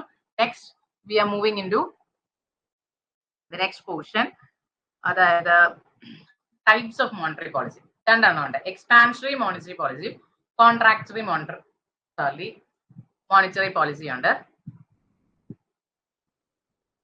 എന്താണ് എക്സ്പാൻഷണറി മോണിറ്ററി പോളിസി? അതിന് നമുക്ക് ചീപ്പ് അല്ലെങ്കിൽ ലൂസ് എന്ന് പറയാം. അതായത് എല്ലാം ഒന്ന് അഴിഞ്ഞിരിക്കുന്ന സമയമാണ് അല്ലെ. എക്സ്പാൻഷൻ എന്ന് പറഞ്ഞാൽ എക്സ്പാൻഷൻ ആണ്. ഇവിടെ നിങ്ങൾ ഓർക്കേണ്ട കേസ് എന്ന് പറയുന്നത് റിസഷൻ അല്ലെങ്കിൽ ഡിഫ്ലേഷന്റെ സമയത്താണ് എക്സ്പാൻഷണറി മോണിറ്ററി പോളിസി നടക്കുന്നത്. അതായത് ആൾക്കാരുടെ കയ്യിൽ പൈസ ഇല്ല, അങ്ങനെ ഒരു സിറ്റുവേഷൻ നിങ്ങൾ എക്സാമിൻ ചെയ്യാം. RBI എന്ത് പറയും, ബാങ്കിനോട് പറയും, നിങ്ങൾ CRR-ഉം SLR-ഉം റിസർവ് റേഷ്യോയും ബാങ്ക് റേഷ്യോ ഒക്കെ കുറച്ച് തന്നാൽ മതി എന്ന് പറയും. അപ്പോ നമുക്ക് ഒരു എക്സാമ്പിൾ വെച്ച്, CRR-ന്റെ എക്സാമ്പിൾ വെച്ച് ഞാൻ പറഞ്ഞുതരാം. RBI പറയും, നിങ്ങൾ 4.5 വെക്കണ്ട, നിങ്ങൾ ഒരു 1% വെച്ചാൽ മതി, ബാക്കിയൊക്കെ നിങ്ങൾ ലോൺ കൊടുത്തോ എന്ന് പറയും, ബാങ്കിനോട് പറയാണ്. ഇപ്പം SBI RBI നമ്മുടെ CRR വെച്ച് ഞാൻ എക്സ്പ്ലെയിൻ ചെയ്തുതരാം. അതായത് RBI SBI-നോട് പറയും, നാട്ടുകാരുടെ കയ്യിലൊന്നും പൈസ ഇല്ലാത്തതല്ലേ, അതുകൊണ്ട് നിങ്ങൾ എനിക്ക് 4.5% വെക്കണ്ട, അത്രയും രൂപ എന്റെ കയ്യിൽ വെക്കണ്ട, നിങ്ങളൊരു 1% മാത്രം എന്റെ കയ്യിൽ വെച്ചാൽ മതി, ബാക്കി 99%ഉം SBI-ന്റെ അടുത്ത് ലോൺ കൊടുക്കാൻ പറയും. അപ്പൊ SBI എന്ത് ചെയ്യും, SBI-ന്റെ കയ്യിൽ ഒരുപാട് എമൗണ്ട് ഉണ്ട്. ഇപ്പം 1000ന്റെ 1% 100 കൊടുക്കാൻ, സപ്പോസ് 950 rupees എന്ന് വെക്കാം. സപ്പോസിഷൻ ആണ്, I am not that good in maths. So 1950 rupees ആണെന്ന് വെക്കുക. അപ്പോൾ 950 rupees ഉണ്ടല്ലോ, അപ്പം ഒരുപാട് പൈസ ഉണ്ട്. അപ്പം SBI എന്ത് ചെയ്യും, ലോവർ ഇൻട്രസ്റ്റ് റേറ്റിൽ ലോൺ കൊടുത്തു തുടങ്ങും. അപ്പൊ ആൾക്കാർ കൂടുതലായി ലോൺ മേടിക്കും. ആൾക്കാർ ലോൺ മേടിക്കുമ്പോൾ ഇൻവെസ്റ്റ്മെന്റ് ആക്ടിവിറ്റീസ് കൂടും. ഇൻവെസ്റ്റ്മെന്റ് ആക്ടിവിറ്റീസ് കൂടുമ്പോഴത്തേക്കും എക്കണോമിക് ഗ്രോത്ത് കൂടും അല്ലെ. എക്കണോമിക് ഗ്രോത്ത് കൂടി എന്താണ് റിസഷൻ പീരീഡിൽ നമ്മൾ മുന്നോട്ട് വരിക, അതായത് ഡിഫ്ലേഷൻ മുന്നോട്ട് വരിക, ഇൻവെസ്റ്റ്മെന്റ്സ് കൂടി വരികയല്ലേ. അപ്പൊ നമ്മുടെ എക്കണോമിക് ഗ്രോത്തും കൂടുന്നുണ്ട്. റിസഷൻ എന്ന് പറയുന്നത് temporary period of economic decline during which trade and industrial activity വളരെ കുറഞ്ഞിരിക്കുന്ന ഒരു സമയത്തിനെയാണ് നമ്മൾ റിസഷൻ എന്ന് പറയുന്നത്. ട്രേഡും ഇൻഡസ്ട്രിയൽ ആക്ടിവിറ്റി വളരെ കുറഞ്ഞിരിക്കുന്ന സമയത്ത്. അപ്പം അങ്ങനെയുള്ളൊരു സമയത്ത് നമ്മൾ എന്ത് പോളിസി കൊടുക്കണം, എക്സ്പാൻഷണറി പോളിസി അല്ലെങ്കിൽ ചീപ്പ് അല്ലെങ്കിൽ ലൂസ് മോണിറ്ററി പോളിസി കൊടുക്കണം. അപ്പൊ ആ പോളിസിയിൽ എന്താ ചെയ്യുന്നത്, നമ്മൾ repo rate, bank rate, SLR, CRR ഇതെല്ലാം കുറച്ചു കൊടുക്കും. ഇതെല്ലാം കുറച്ചു കൊടുക്കുമ്പോൾ മാർക്കറ്റിലെ മണി കൂടും. ഓക്കെ, അതിന്റെ ജസ്റ്റ് ഓപ്പോസിറ്റ് ആണ് നമ്മൾ കോൺട്രാക്ഷണറി മോണിറ്ററി പോളിസിയിൽ പറയുന്നത്. കോൺട്രാക്ഷണറി മോണിറ്ററി പോളിസി ഇൻഫ്ലേഷൻ ഉണ്ടാവുന്ന ഒരു സമയത്താണ് വരുന്നത്. അതായത് ഞാൻ ഇത് ഇപ്പൊ നമ്മൾ പറഞ്ഞ കഥയില്ലേ, അത് തന്നെ കണ്ടിന്യൂ ചെയ്ത് പറഞ്ഞുതരാം. RBI പൈസ ആരുടെ കയ്യിൽ ഇല്ലാത്തൊരു സമയത്ത് RBI എന്ത് ചെയ്യും, RBI SBI-യോട് പറയും, നിങ്ങൾ 1% വെച്ചാൽ മതി എന്ന് പറയുന്നു. ഇപ്പൊ CLR ഒക്കെ കുറയ്ക്കുന്നു. SBI-ന്റെ കയ്യിൽ ഒരുപാട് കാശ് വരുന്നു. SBI വളരെ കുറച്ച് റേറ്റിൽ ലോൺ കൊടുക്കുന്നു. ആൾക്കാരെല്ലാം വന്ന് ലോൺ എടുക്കുന്നു, ഇൻവെസ്റ്റ്മെന്റ് നടത്തുന്നു, എക്കണോമിക് ഗ്രോത്ത് ഉണ്ടാകുന്നു. എക്കണോമിക് ഗ്രോത്ത് ഉണ്ടായി ആൾക്കാരുടെ കയ്യിൽ പൈസ ഉണ്ടായി കഴിയുമ്പോൾ ആൾക്കാർക്ക് ഡിമാൻഡ് കൂടും. ഡിമാൻഡ് കൂടുമ്പോൾ ഓട്ടോമാറ്റിക്കലി സാധനങ്ങളുടെ പ്രൈസസ് കൂടും. പ്രൈസസ് കൂടി കഴിയുമ്പോൾ എന്ത് വെച്ചാൽ ഇൻഫ്ലേഷൻ, അതായത് പ്രൈസ് കൂടി വരുന്നതിനെയാണല്ലോ നമ്മൾ ഇൻഫ്ലേഷൻ എന്ന് പറയുന്നത്. പ്രൈസസ് വല്ലാണ്ട് കൂടി കഴിയുമ്പോൾ ഇൻഫ്ലേഷൻ ഉണ്ടാവും. ഇൻഫ്ലേഷൻ ഉണ്ടാവുമ്പോൾ എന്ത് വെച്ചാൽ RBI നോക്കുമ്പോൾ ശരിയാ, സൊസൈറ്റിയിൽ വളരെയധികം ഇൻഫ്ലേഷൻ ഉണ്ടായി. അപ്പൊ RBI എന്ത് ചെയ്യും, RBI പറയും, ഇപ്പൊ എല്ലാവരുടെ കയ്യിലും കാശായല്ലോ, അപ്പൊ SBI-നോട് പറയും, നിങ്ങളൊരു കാര്യം ചെയ്യുക, 1% CRR വെച്ചാൽ പോരാ, 4.5% തന്നെ വെക്കണം എന്ന് RBI പറയുന്നു. SBI പറയും ഓക്കെ ശരി. അപ്പൊ നേരത്തെ 950 ആയിരുന്നുവെങ്കിൽ ഇപ്പൊ SBIന്റെ കയ്യിൽ 900 റുപ്പീസേ ഉള്ളൂ, പൈസ കുറഞ്ഞല്ലോ. അപ്പൊ അവരെന്ത് ചെയ്യും, SBI ഓട്ടോമാറ്റിക്കലി ഇൻട്രസ്റ്റ് കൂട്ടും. ഇൻട്രസ്റ്റ് കൂട്ടി കഴിയുമ്പോൾ ആൾക്കാർ ലോൺ എടുക്കുന്ന കുറയും, ഇൻവെസ്റ്റ്മെന്റ് ആക്ടിവിറ്റീസ് കുറയും, പ്രൈസ് കുറയും. അതായത് ഈ സർക്കിൾ ഇങ്ങനെ കണ്ടിന്യൂ ചെയ്തുകൊണ്ടിരിക്കും. ആൾക്കാർ ഇൻവെസ്റ്റ്മെന്റ്സ് കുറയും, ഇൻവെസ്റ്റ്മെന്റ്സ് കുറയുമ്പോഴത്തേക്ക് എക്കണോമിക് ഗ്രോത്ത് കുറയുന്നു, ആൾക്കാരുടെ കയ്യിൽ പൈസ കുറയുന്നു. വീണ്ടും RBI നോക്കുമ്പോൾ അയ്യോ ആൾക്കാരുടെ കയ്യിൽ പൈസ ഇല്ല. ഇതിങ്ങനെ ഈ സൈക്കിൾ ഇങ്ങനെ കണ്ടിന്യൂ ചെയ്തുകൊണ്ടിരിക്കും. ഇപ്പൊ എക്സ്പാൻഷണറി കോൺട്രാക്ടറി മോണിറ്ററി പോളിസി ഇങ്ങനെ കണ്ടിന്യൂ ചെയ്ത് വരുന്ന ഒരു സംഭവം. ഓക്കെ, ഐ തിങ്ക് മനസ്സിലായിട്ടുണ്ട് എന്ന്. ഇനി അടുത്തത് classification of loans of credits. ക്രെഡിറ്റിന്റെ ക്ലാസിഫിക്കേഷൻ ആണ്. അത് പറയുന്നതിന് മുമ്പ് ഇതുവരെ എന്തെങ്കിലും doubts ഉണ്ടെങ്കിൽ you can just ask me, and if you have no doubts we'll continue the session. So just give me an yes if you can, if you are ready to continue the session, and or if you have any doubts just ask in the chat. മനസ്സിലാവുന്നുണ്ടെങ്കിൽ ആരെങ്കിലും ഒരു S ഇട്ട് കഴിഞ്ഞാൽ ആരെങ്കിലും ഒരു S ഇടുവോ? അപ്പൊ ഇനി അടുത്ത് നമ്മള് classification of loans or credit classification ആണ് പറയുന്നത്. അതായത് അഗ്രികൾച്ചർ ലോൺസിനെ നമുക്ക് എങ്ങനെ ക്ലാസിഫൈ ചെയ്യാം, ഒരുപാട് ഡിഫറെന്റ് കണ്ടീഷൻസിൽ ക്ലാസിഫൈ ചെയ്യാം. എന്താണ് ലോൺ എന്ന് എല്ലാവർക്കും അറിയാലോ. ലോൺ എന്ന് പറഞ്ഞാൽ നമ്മളൊരു പർട്ടിക്കുലർ എമൗണ്ട് ഓഫ് മണി ഒരു പർട്ടിക്കുലർ പർപ്പസിന് നമ്മൾ ഒരാളുടെ കയ്യിൽ നിന്ന് വാങ്ങിക്കുന്നു. അപ്പൊ അതിന് പകരമായിട്ട് നമ്മൾ കുറച്ച് ഇൻട്രസ്റ്റ് കൊടുക്കേണ്ടി വരും. ആ ഇൻട്രസ്റ്റോട് കൂടി അവസാനം ആ എമൗണ്ട് റീപേ ചെയ്യുന്നു. ഓക്കെ, അതിനെയാണ് നമ്മൾ ലോൺ എന്ന് പറഞ്ഞത്. Loan I think this slide is visible. കാരണം ഇതൊരു സ്ക്രീൻഷോട്ട് ആയതിന്റെ പ്രശ്നമാണ്. ഡിഫറെന്റ് ക്ലാസിഫിക്കേഷൻസ് ലോണിന്റെ ക്ലാസിഫിക്കേഷൻ ഉണ്ട്. അതായത് പർപ്പസിന്റെ ബേസിൽ ലോണിലെ ക്ലാസിഫൈ ചെയ്യാം. പർപ്പസിന്റെ ബേസിലാണ് production, investment, marketing, consumption loans ഉണ്ട്. ടൈമിന്റെ ബേസിസിൽ ക്ലാസിഫൈ ചെയ്യാം, സെക്യൂരിറ്റിയുടെ ബേസിസിൽ ക്ലാസിഫൈ ചെയ്യാം, ലിക്വിഡിറ്റി ബേസിസിൽ ക്ലാസിഫൈ ചെയ്യാം, ആക്റ്റീവ്ലി അവരുടെ എന്ത് ആക്ടിവിറ്റി ഓറിയന്റേഷന്റെ ബേസിസിൽ, അപ്രോച്ചിന്റെ ബേസിസിൽ ക്ലാസിഫൈ ചെയ്യാം, കോൺടാക്ട് വിത്ത് ഫാമർ, അങ്ങനെ ഡിഫറെന്റ് ടൈപ്സിൽ ക്ലാസിഫൈ ചെയ്യാം. ലോണിന് ഡിഫറെന്റ് ബേസിസിൽ ക്ലാസിഫൈ ചെയ്യാം. അതിൽ ഓരോ ബേസിസ് ആയിട്ട് നമുക്ക് എടുക്കാം. ഇപ്പൊ പർപ്പസിന്റെ ബേസിസിൽ ക്ലാസിഫൈ ചെയ്യുകയാണെങ്കിൽ on the base of purpose we can have, നമുക്ക് 4 ടൈപ്പ് ഓഫ് ലോൺസ് ഉണ്ട്. Production, investment, marketing and consumption. Production loans എന്താ? പ്രൊഡക്ഷൻ ലോൺസ് എന്ന് പറഞ്ഞാൽ ഒരു ഫാമർ അയാളുടെ ക്രോപ്പ് ഉണ്ടാക്കാൻ വേണ്ടി എടുക്കുന്ന ലോണിനെയാണ് പ്രൊഡക്ഷൻ ലോൺസ് എന്ന് പറയുന്നത്.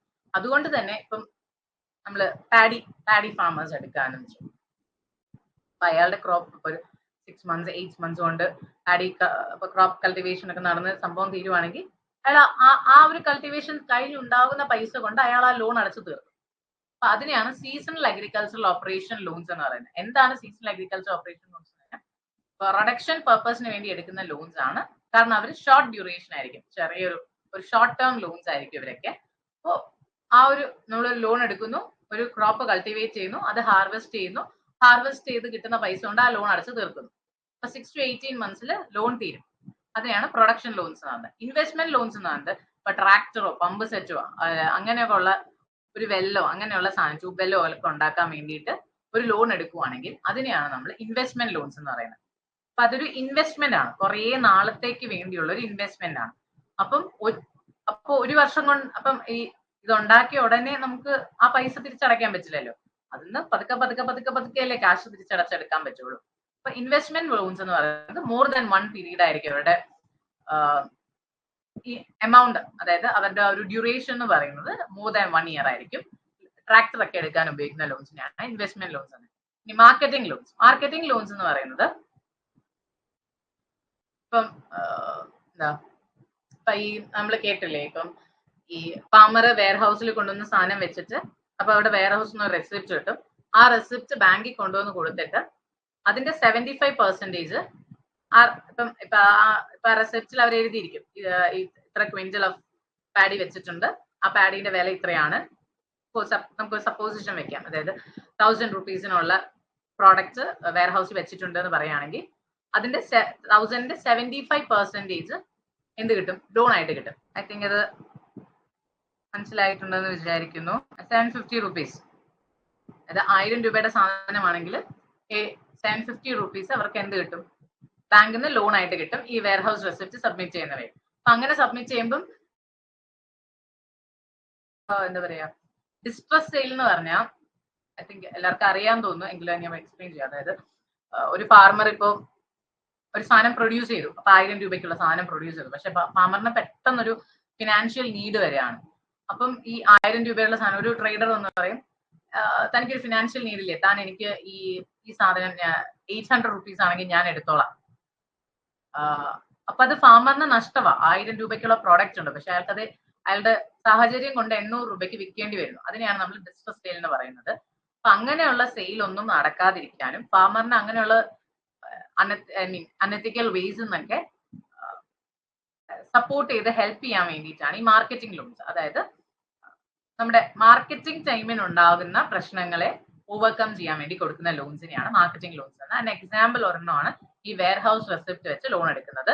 അടുത്ത കൺസംഷൻ ലോൺസ്. കൺസംഷൻ ലോൺസ് എന്ന് പറഞ്ഞാൽ പ്രൊഡക്ഷൻ ഒഴികെയുള്ള ഡയറക്ട്ലി പ്രൊഡക്ഷൻ അത് ഹെൽപ്പ് ചെയ്യില്ല, അല്ലാണ്ട് കിട്ടുന്ന ലോൺസിനെയാണ്. പക്ഷെ ഇൻഡയറക്റ്റ് ആയിട്ട് അത് ഹെൽപ്പ് ചെയ്യുന്നുണ്ട്. അപ്പൊ ഡയറക്ട്ലി പ്രൊഡക്ഷൻ ഹെൽപ്പ് ചെയ്യാത്ത ലോൺസിനെയാണ് നമ്മൾ കൺസംഷൻ ലോൺസ് എന്ന് പറയുന്നത്. അതായത് ഇപ്പൊ ഒരു ഫാർമർ അയാളുടെ കുട്ടിയുടെ എഡ്യൂക്കേഷന് വേണ്ടിയിട്ട് എടുക്കുന്ന ലോൺ, അത് ഡയറക്ട്ലി പ്രൊഡക്ഷൻ ഹെൽപ്പ് ചെയ്യും ഇല്ല, പക്ഷെ ഇൻഡയറക്ട്ലി അത് പ്രൊഡക്ഷൻ ഹെൽപ്പ് ചെയ്യും.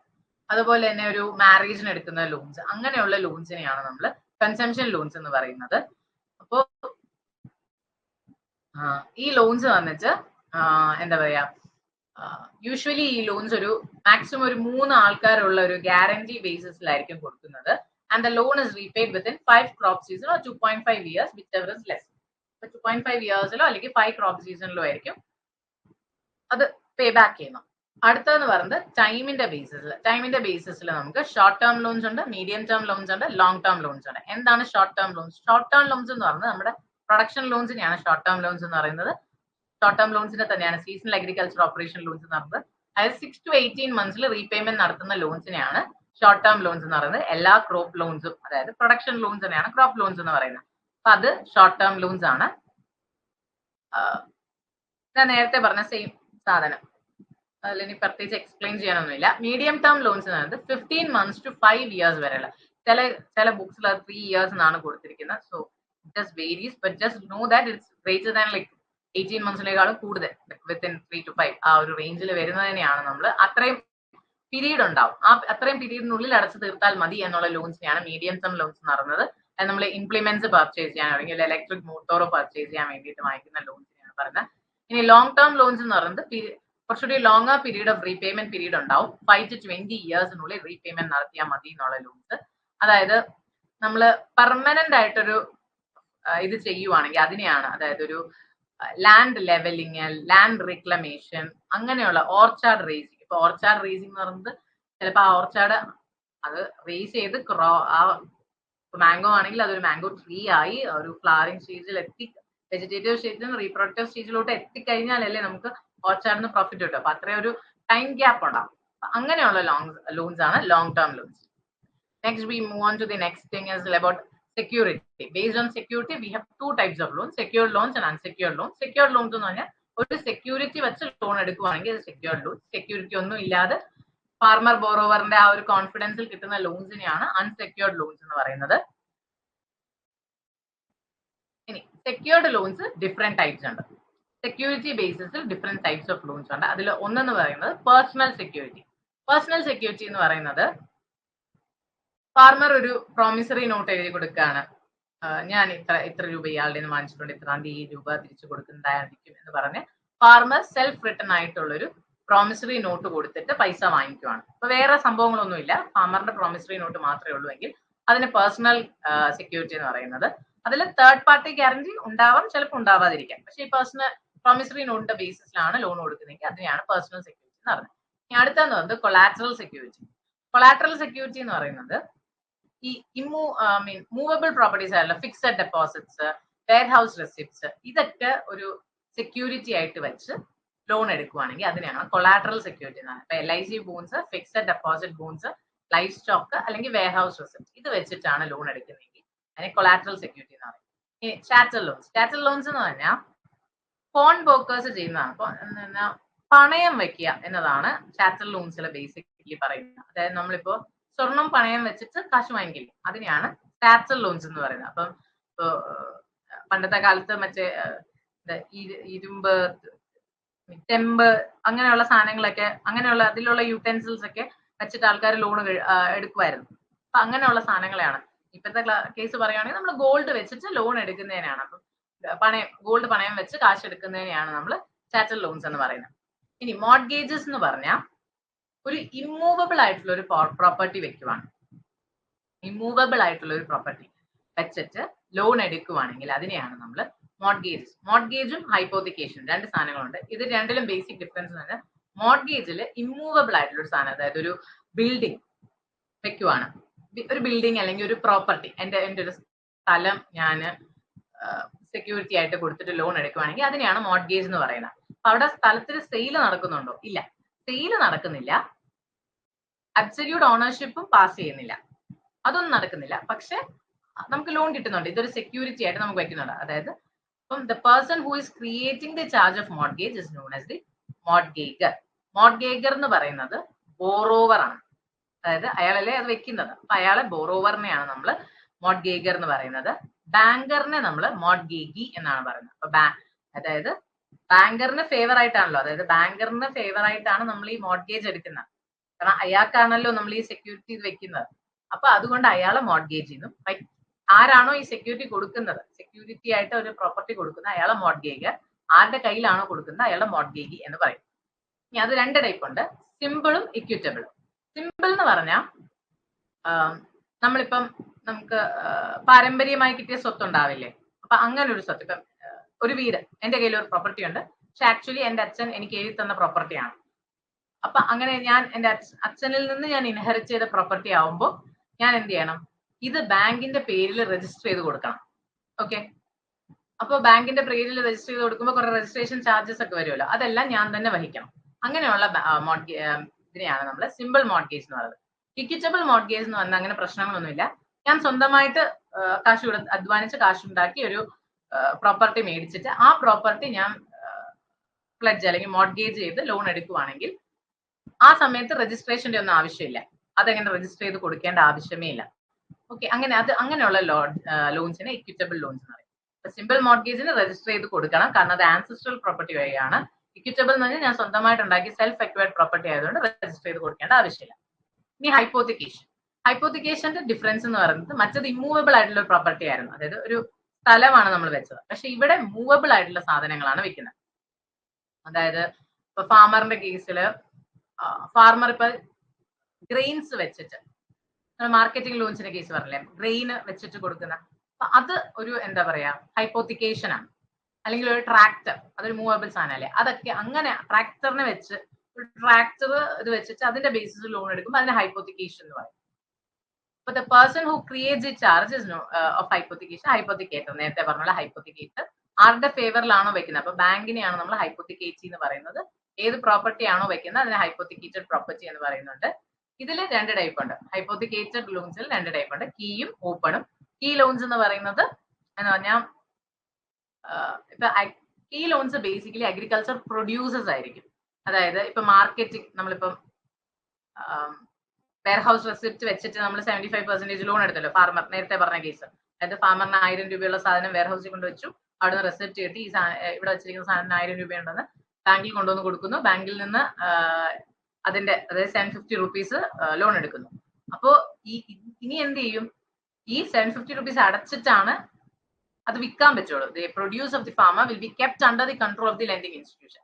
ലെൻഡിങ് ഇൻസ്റ്റിറ്റ്യൂഷന്റെ കൺട്രോളിലാണ്. അപ്പൊ അതിന്റെ ബേസിസിലാണ് ഫാമറിന് ലോൺ കൊടുക്കുന്നത്. ആൻഡ് ലോൺ റീപേയ്മെന്റ് ചെയ്ത് കഴിയുമ്പോഴത്തേക്ക് it's handed over to the farmer. Such facility. അപ്പം അത് ഡിസ്ട്രസ് സെയിൽ അവോയ്ഡ് ചെയ്യാം. നേരത്തെ പറഞ്ഞ അതേ സെയിം കേസ് മാർക്കറ്റ് ലോൺസിന്റെ കേസ് വരും ഇവിടെ കീ ലോൺസിൽ. ഇനി ഓപ്പൺ ലോൺസ് എന്ന് പറഞ്ഞാൽ വേറൊന്നുമില്ല. ഒരു ട്രാക്ടർ നമ്മള് ആർക്ക് ബാങ്കിൽ സെക്യൂരിറ്റി ആയിട്ട് വെച്ചിട്ട് ലോൺ എടുത്തു. അപ്പൊ അതിന്റെ ട്രാക്ടറിന്റെ ഫിസിക്കൽ പൊസിഷൻ ആരുടെ കയ്യിലാണ്? ട്രാക്ടർ ഫാർമറിന്റെ കൂടെ തന്നെ ഇരിക്കും, പക്ഷെ ലീഗൽ ഓണർഷിപ്പ് ഈ ബാങ്കിന്റെ കയ്യിലാണ്. ഓക്കെ, ഫിസിക്കലി ആ സാധനം ട്രാക്ടർ ഫാർമറിന് ഉപയോഗിച്ച് ട്രാക്ടറിൽ ഉപയോഗിച്ച് അതൊക്കെ നിലൊഴിയ സാധനങ്ങളൊക്കെ ചെയ്ത് ക്രോപ്പ് ഉണ്ടാക്കാം. പക്ഷെ ആ ട്രാക്ടറിന്റെ ലീഗൽ ഓണർഷിപ്പ് ബാങ്കിന്റെ കയ്യിലായിരിക്കും. ഓക്കെ, ഇനി അടുത്തതെന്ന് പറയുന്നത് ലിക്വിഡിറ്റി ബേസിസിൽ. Liquidity base self liquidating and partial liquidating. Self liquidating loans എന്ന് പറയുന്നത് ഷോർട്ട് ടേം ലോൺസ് അല്ലെങ്കിൽ ക്രോപ്പ് ലോൺസ്. അതായത് ഒറ്റ പ്രാവശ്യം നമ്മൾ ക്രോപ്പ് ലോൺ എടുക്കുന്നു, അത് ഒഴിച്ച് ക്രോപ്പ് ഉണ്ടാക്കുന്നു, ഹാർവെസ്റ്റ് ചെയ്യുന്നു, അത് സെൽ ചെയ്യുന്നു, അതിന്റെ അകത്ത് പൈസ കിട്ടുന്നു, ലോൺ തിരിച്ചടയ്ക്കുന്നു, തീർന്നു. Self liquidating loan. Partial liquidating loans എന്ന് പറയുന്നത് ഓവർ എ പീരീഡ് ഓഫ് ടൈമിലാണ് നമ്മൾ ആ പൈസ അടച്ചു തീർക്കുന്നതെങ്കിൽ അതിനെയാണ് പാർഷ്യൽ ലിക്വിഡേറ്റഡ് ലോൺസ് എന്ന് പറയുന്നത്. അപ്പൊ അതിനെ ടേം ലോൺസ് എന്ന് പറയുന്നത് നമ്മുടെ മീഡിയം ടേം ലോൺസും ലോങ് ടേം ലോൺസിനെയാണ് ടേം ലോൺസ് എന്ന് പറയുന്നത്. ഷോർട്ട് ടേം ലോൺസ് ആണ് സെൽഫ് ലിക്വിഡേറ്റിംഗ് ലോൺസ്, അല്ലെങ്കിൽ ഷോർട്ട് ടേം ലോൺസിന് വേറൊരു പേര് ക്രോപ്പ് ലോൺസ്, അല്ലെങ്കിൽ പ്രൊഡക്ഷൻ ലോൺസ് എന്ന് പറയും, അല്ലെങ്കിൽ നമുക്ക് സീസണൽ അഗ്രികൾച്ചർ ഓപ്പറേഷൻ ലോൺസ് എന്ന് പറയാം. അതെല്ലാം ഒന്നാണ്.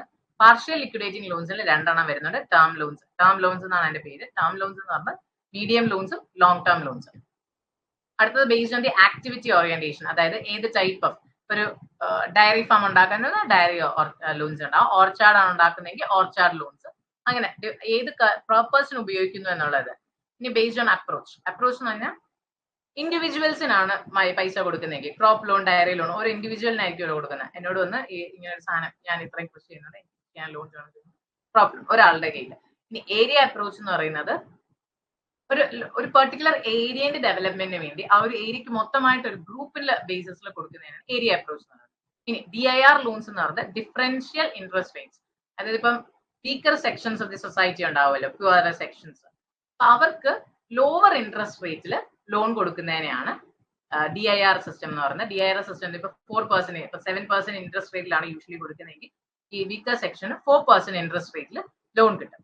അപ്പൊ അതിനെയാണ് DIR എന്ന് പറയുന്നത്. ഇനി അടുത്തതെന്ന് പറയുന്നത് ബേസ്ഡ് ഓൺ ദി കോണ്ടാക്ട്, അതായത് ഫാമറിന് ഡയറക്റ്റ് ആയിട്ടാണ് നമ്മൾ ലോൺ കൊടുക്കുന്നതെന്ന് വെച്ചോ, അപ്പൊ അതിനെ ഡയറക്റ്റ് ലോൺസ് എന്ന് പറയാം. അപ്പൊ ഈ short term loans, medium term loans, long term loans ഇതെല്ലാം ഡയറക്റ്റ് ലോൺസ് ആണ്. ഇനി ഇൻഡയറക്റ്റ് ലോൺസ് എന്ന് പറയുന്നത് ഫാർമറിന് ഡയറക്റ്റ് ആയിട്ടല്ല കൊടുക്കുന്നത്, പക്ഷെ നമ്മൾ കൊടുക്കുന്ന ഏജൻസി വഴി പിന്നെ ഫാർമറിന് അതിന്റെ ബെനിഫിറ്റ്സ് റിസീവ് ചെയ്യും. അങ്ങനെ ഡയറക്ട്ലി ഫാർമറിന് കൊടുക്കുന്നില്ല എങ്കിൽ അതിന് ഇൻഡയറക്റ്റ് ലോൺസ് എന്ന് പറയും.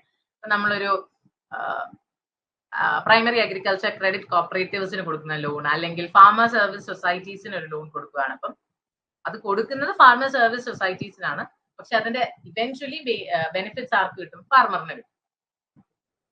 ഇനി അടുത്ത നമ്മൾ നബാർഡാണ് പറയുന്നത്. കുറച്ചൊന്ന് ഐ തിങ്ക് നബാർഡ് വേറൊന്നുമില്ല. നബാർഡിൽ ഓർക്കേണ്ട കാര്യം എന്ന് പറയുന്നത് 30th March 1979 ഒരു കമ്മിറ്റി രൂപീകരിച്ചു. അതിന്റെ പേരാണ് credit for agriculture and traffic card, credit for agriculture and rural ഡെവലപ്മെന്റിന് വേണ്ടി ട്രാഫിക് കാർഡ് എന്ന് പറഞ്ഞൊരു കമ്മിറ്റി എസ്റ്റാബ്ലിഷ് ചെയ്തു. ആ കമ്മിറ്റിയുടെ ചെയർമാൻ ശിവരാമൻ. അപ്പൊ അതിന് ശിവരാമൻ കമ്മിറ്റി എന്നാണ് പറയുന്നത്. അപ്പൊ ട്രാഫിക് കാർഡ് അല്ലെങ്കിൽ ശിവരാമൻ കമ്മിറ്റി. എന്തിനാ ഈ കമ്മിറ്റി രൂപീകരിച്ചതെന്ന് പറഞ്ഞാൽ നമ്മുടെ അഗ്രികൾച്ചർ ആൻഡ് റൂറൽ ഡെവലപ്മെന്റിന് വേണ്ടിയിട്ടുള്ള ഇൻസ്റ്റിറ്റ്യൂഷണൽ ക്രെഡിറ്റിന്റെ റിവ്യൂ ചെയ്യാൻ വേണ്ടിയിട്ടാണ് ഈ ഒരു കമ്മിറ്റി വെച്ചത്. അപ്പൊ ആ കമ്മിറ്റി അനുസരിച്ച് അവർ പറഞ്ഞെന്ന് പറഞ്ഞാൽ ക്രെഡിറ്റ് റൂറലിന് അല്ലെങ്കിൽ റൂറൽ ആൻഡ് അഗ്രികൾച്ചർ സെക്ഷനിലോട്ട് ക്രെഡിറ്റ് എത്തണമെങ്കിൽ അതിന് പ്രത്യേകമായി ഇപ്പൊ ആർ ബി ഐക്ക് നമുക്കറിയാം ഒരു അഗ്രികൾച്ചർ ക്രെഡിറ്റ് ഡിപ്പാർട്ട്മെന്റ് ഒക്കെ ഉണ്ട്. പക്ഷെ ഈ ശിവരാമൻ കമ്മിറ്റിന്റെ റിപ്പോർട്ടിൽ അവർ പറഞ്ഞു ഇങ്ങനെയൊക്കെ ഡിപ്പാർട്ട്മെന്റ്സ് ഉണ്ടെങ്കിലും റൂറൽ സെക്ഷന് കിട്ടണമെങ്കിൽ RBI ഇത് മാറ്റി വേറൊരു എൻറ്റിറ്റി ആയിട്ട് ഫോം ചെയ്യണം, വേറൊരു സെപ്പറേറ്റ് ഇൻസ്റ്റിറ്റ്യൂഷൻ ഉണ്ടാവണം എന്ന് പറഞ്ഞു. അങ്ങനെയാണ് നബാർഡ് വരുന്നത്. NABARD 12th July 1982 NABARD set up ചെയ്തു. It's a bank. അതായത് നേരത്തെ RBI ഒക്കെ ഓരോ ഡിവിഷനിലും ഇപ്പൊ അഗ്രികൾച്ചർ ക്രെഡിറ്റ് ഡിപ്പാർട്ട്മെന്റ് ഉണ്ട് RBIക്ക്, അവരൊക്കെ അഗ്രികൾച്ചർ ക്രെഡിറ്റ്സിന് വേണ്ടിയിട്ട് പോളിസീസും അതുപോലെ തന്നെ seminars and team works and meetings അതൊക്കെ നടത്താറുണ്ട്. പക്ഷെ ശിവരാമൻ കമ്മിറ്റി പറഞ്ഞതെന്ന് പറഞ്ഞാൽ ഇതൊക്കെ നടത്തുന്നുണ്ടെങ്കിലും ഇതൊന്നും എഫക്റ്റീവ് ആവുന്നില്ല. എഫക്റ്റീവ് ആകണമെങ്കിൽ ഒരു സെപ്പറേറ്റ് ബാങ്കിങ് ഇൻസ്റ്റിറ്റ്യൂഷൻ അഗ്രികൾച്ചർ ക്രെഡിറ്റിന് വേണ്ടി മാത്രം ഉണ്ടാകണം, അല്ലെങ്കിൽ റൂറൽ അഗ്രികൾച്ചർ ആൻഡ് റൂറൽ ഡെവലപ്മെന്റിന് വേണ്ടി മാത്രം ഉണ്ടാവണം എന്ന് പറഞ്ഞ് അങ്ങനെ ഒരു ബാങ്കിനെ കൊണ്ടുവരണം എന്ന് പറഞ്ഞു. അങ്ങനെയാണ് നബാർഡ് വരുന്നത് 12th July 1982. അപ്പൊ നബാർഡിന്റെ അകത്ത്, അതായത് ആ സമയത്ത് RBIന്റെ അഗ്രികൾച്ചർ ക്രെഡിറ്റ് ഡിപ്പാർട്ട്മെന്റ്, അതുപോലെ തന്നെ refinance functioning of agriculture refinance and development corporation, rural planning and credit cell, ഇതെല്ലാം കൂടെ മേർജ് ചെയ്തിട്ടാണ് RBI ഉണ്ടായത്, നബാർഡ് ഉണ്ടായത്. ഓക്കെ, അപ്പൊ നബാർഡ് എന്തൊക്കെ മേർജ് ചെയ്തിട്ടുണ്ടായെന്ന് വെച്ചാൽ agriculture credit department of RBI, agriculture refinance and development corporation, rural planning and credit cell, ഇത് മൂന്നും കൂടെ മേർജ് ചെയ്ത് നബാർഡ് ഉണ്ടാവുന്നുണ്ട്. നബാർഡ് ഉണ്ടാവുന്നത് 12th July 1982. അപ്പൊ prime minister of late Prime Minister Indira Gandhi on 5th November, it was open for the service of the nation. NABARD was set up with അത് ഓർക്കണം. നബാർഡിന്റെ initial capital എന്ന് പറയുന്നത് 100 crores ആയിരുന്നു. Headquarters മുംബൈയിലാണ്. ഇത് അവരുടെ organisational setup ഞാൻ വെറുതെ തന്നേ ഉള്ളൂ, ജസ്റ്റ് ഗോ ത്രൂ, അതിൽ എത്രയും നോക്കാനില്ല. അടുത്ത് ഷെയർ ക്യാപിറ്റലും പെയ്ഡ് അപ്പ് ക്യാപിറ്റലും. ഇപ്പോഴത്തെ ഷെയർ ക്യാപിറ്റൽ എന്ന് പറഞ്ഞാൽ 500 crores. ആദ്യത്തെ ഇനീഷ്യൽ ക്യാപിറ്റൽ 100 crores വെച്ചാണ് നബാർഡ് തുടങ്ങിയത്. ഇപ്പൊ അതിന്റെ ഷെയർ ക്യാപിറ്റൽ 500 crores ആണ്. പെയ്ഡ് അപ്പ് ക്യാപിറ്റൽ 100 crore ആണ്. Which is equally contribute by RBI ഗവൺമെന്റും ഈക്വൽ ആയിട്ട് കോൺട്രിബ്യൂട്ട് ചെയ്യുന്നു. ഇപ്പോഴത്തെ ചെയർമാൻ എന്ന് പറഞ്ഞത് ഷാജി KV ആണ്. ഓക്കെ, അപ്പൊ നബാർഡിന്റെ ബേസിക് ആയിട്ടുള്ള കാര്യങ്ങൾ. പിന്നെ ഉള്ളത് ഫംഗ്ഷൻ ഒക്കെയാണ്, നമുക്ക് അറിയാവുന്ന കാര്യങ്ങളായതുകൊണ്ടാണ് അത് ഇതായിട്ട് നോട്ടിലുണ്ടാവും. പിന്നെ വേൾഡ് ബാങ്ക് എന്ന് പറയുന്നത്, വേൾഡ് ബാങ്ക് എന്ന് പറഞ്ഞാൽ നമ്മുടെ എന്തുകൊണ്ടാണ് വേൾഡ് ബാങ്ക് സെറ്റപ്പ് ചെയ്തതെന്ന് ചോദിച്ചു കഴിഞ്ഞാൽ, we have second world war കഴിഞ്ഞതിന് ശേഷം ലൈക്ക് മൊത്തത്തിലൊരു ഡിസാസ്റ്റേഴ്സ് ഉണ്ടായിരുന്നല്ലോ, പോവേർട്ടി അങ്ങനെയുള്ള കാര്യങ്ങൾ വന്നു. പിന്നെ ഒരു ഇക്വലൈസേഷൻ, പവർ ഇക്വലൈസേഷൻ ഒന്നും ഉണ്ടായില്ല, പവർ ഇംബാലൻസ് ഒക്കെ വന്നു കഴിഞ്ഞപ്പോൾ ആണ് വേൾഡ് ബാങ്ക് സെറ്റപ്പ് ചെയ്യുന്നത്. Formation July 1944. അതൊരു ഇന്റർനാഷണൽ ഫിനാൻഷ്യൽ ഓർഗനൈസേഷൻ ആണ്. അതിന്റെ head quarters Washington DC US. അതിൽ ഒരുപാട് ഡിവിഷൻസ് ഉണ്ട്. അതായത് ഈ വേൾഡ് ബാങ്കിന്റെ അകത്ത് വേൾഡ് ബാങ്ക് ഗ്രൂപ്പ് എന്ന് പറഞ്ഞ ഒരു ഗ്രൂപ്പ് ഓഫ് ഓർഗനൈസേഷൻസ് ഉണ്ട്. അതായത് വേൾഡ് ബാങ്കിന്റെ പില്ലേഴ്സ് പോലെ. അതിൽ ഒരെണ്ണമാണ് IBRD, മറ്റത് IDA. അപ്പൊ അതിനകത്തുള്ള മെമ്പർ കൺട്രീസ് സെപ്പറേറ്റ് ആയിട്ടുണ്ട്. അതായത് എല്ലാ മെമ്പേഴ്സും എല്ലാത്തിലും ഉണ്ടാവണമെന്നില്ല. ഇപ്പോഴത്തെ അജയ് ആണ് പ്രസിഡന്റ്. ദെൻ അതായത് ലൈക്ക് ഇവരുടെ മോട്ടോ എന്ന് പറയുന്നത് പോവർട്ടി എലിമിനേറ്റ് ചെയ്യുക, അതേസമയം നമ്മുടെ പ്ലാനറ്റിൽ ഒരു ഷെയർഡ് പ്രോസ്പെറിറ്റി ഉണ്ടാവുക.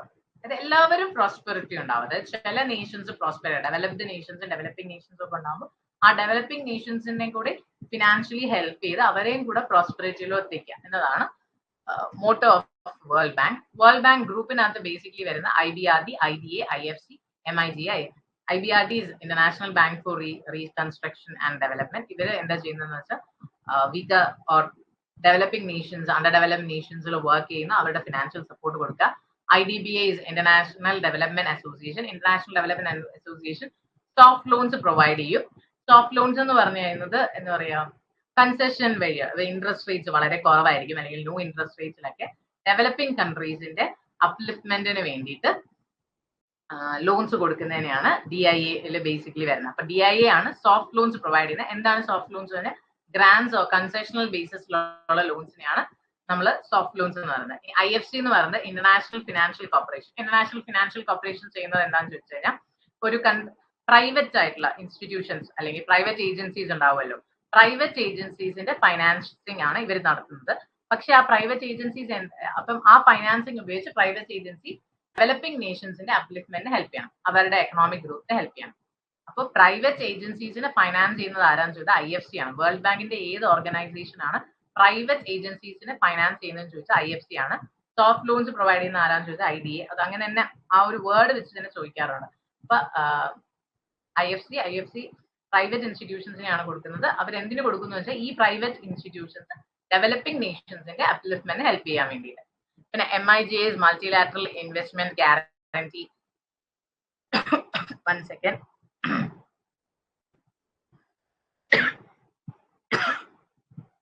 Sorry.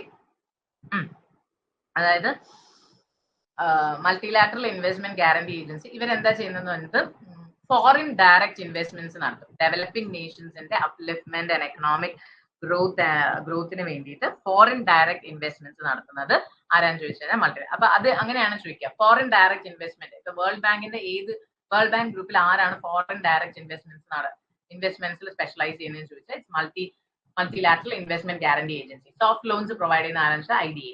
അതുപോലെ തന്നെ പ്രൈവറ്റ് ഏജൻസീസിന് ലോൺസ് പ്രൊവൈഡ് ചെയ്യുന്ന IFC.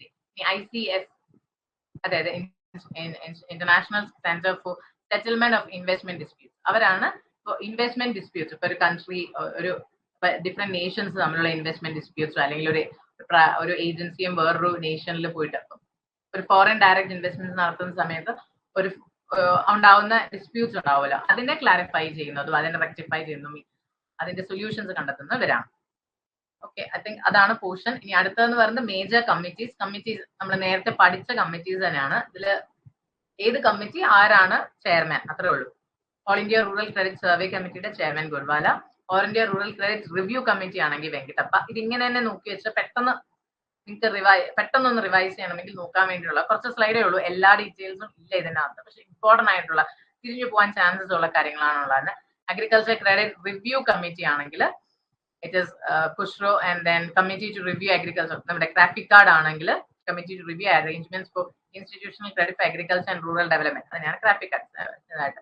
ശിവരാമൻ കമ്മിറ്റിന്റെ ബേസിസിലാണ് ആര് വന്ന നബാർഡ് വന്ന വർഷം. അടുത്തത് royal commission on Indian currency and finance, Hilton Young commission. അതിന്റെ ബേസിസിൽ ആര് വന്നു? RBI സെറ്റപ്പ് ചെയ്തു 1st April 1935. Regional rural banks ആരുടെ കമ്മിറ്റിയിലാണ്? നരസിംഹം കമ്മിറ്റിന്റെ ബേസിലാണ് 1975. Area approach of financial development Gadgil കമ്മിറ്റിന്റെയാണ്. ലീഡ് ബാങ്ക് സ്കീം നരിമാൻ കമ്മിറ്റിയാണ് 1969. Cooperative credit societies act 1904. Cooperative societies act ആണെങ്കിൽ 1912.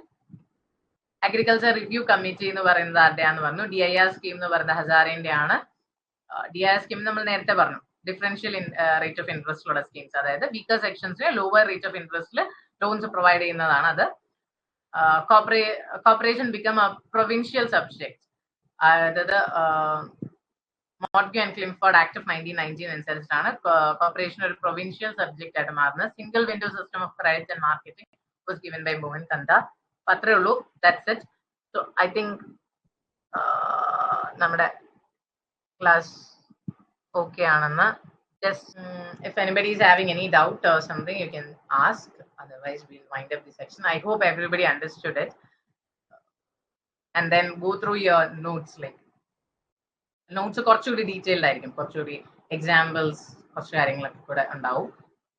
But ഇത്രയാണ് concept, ഇത്രയേ ഉള്ളൂ. And that's it. So if you have any doubt, please do ask. Otherwise, we'll wind up the section. So give me an S or something for winding up. Yeah, somebody raised your hand, so you can ask. If you're having any doubt, you can ask.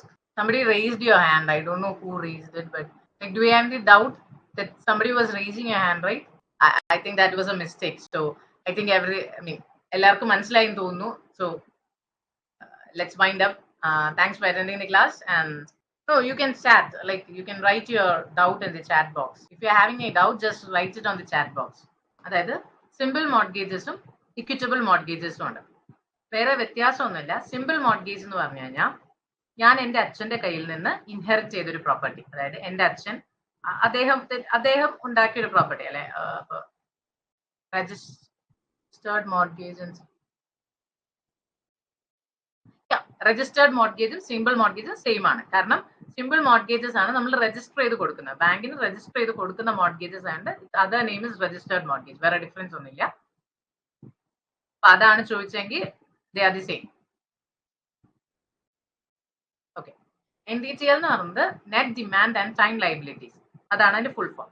അതായത് ഒരു ബാങ്കിന്റെ കയ്യിൽ demand ഡെപ്പോസിറ്റ്സും time ഡെപ്പോസിറ്റ്സും കാണും.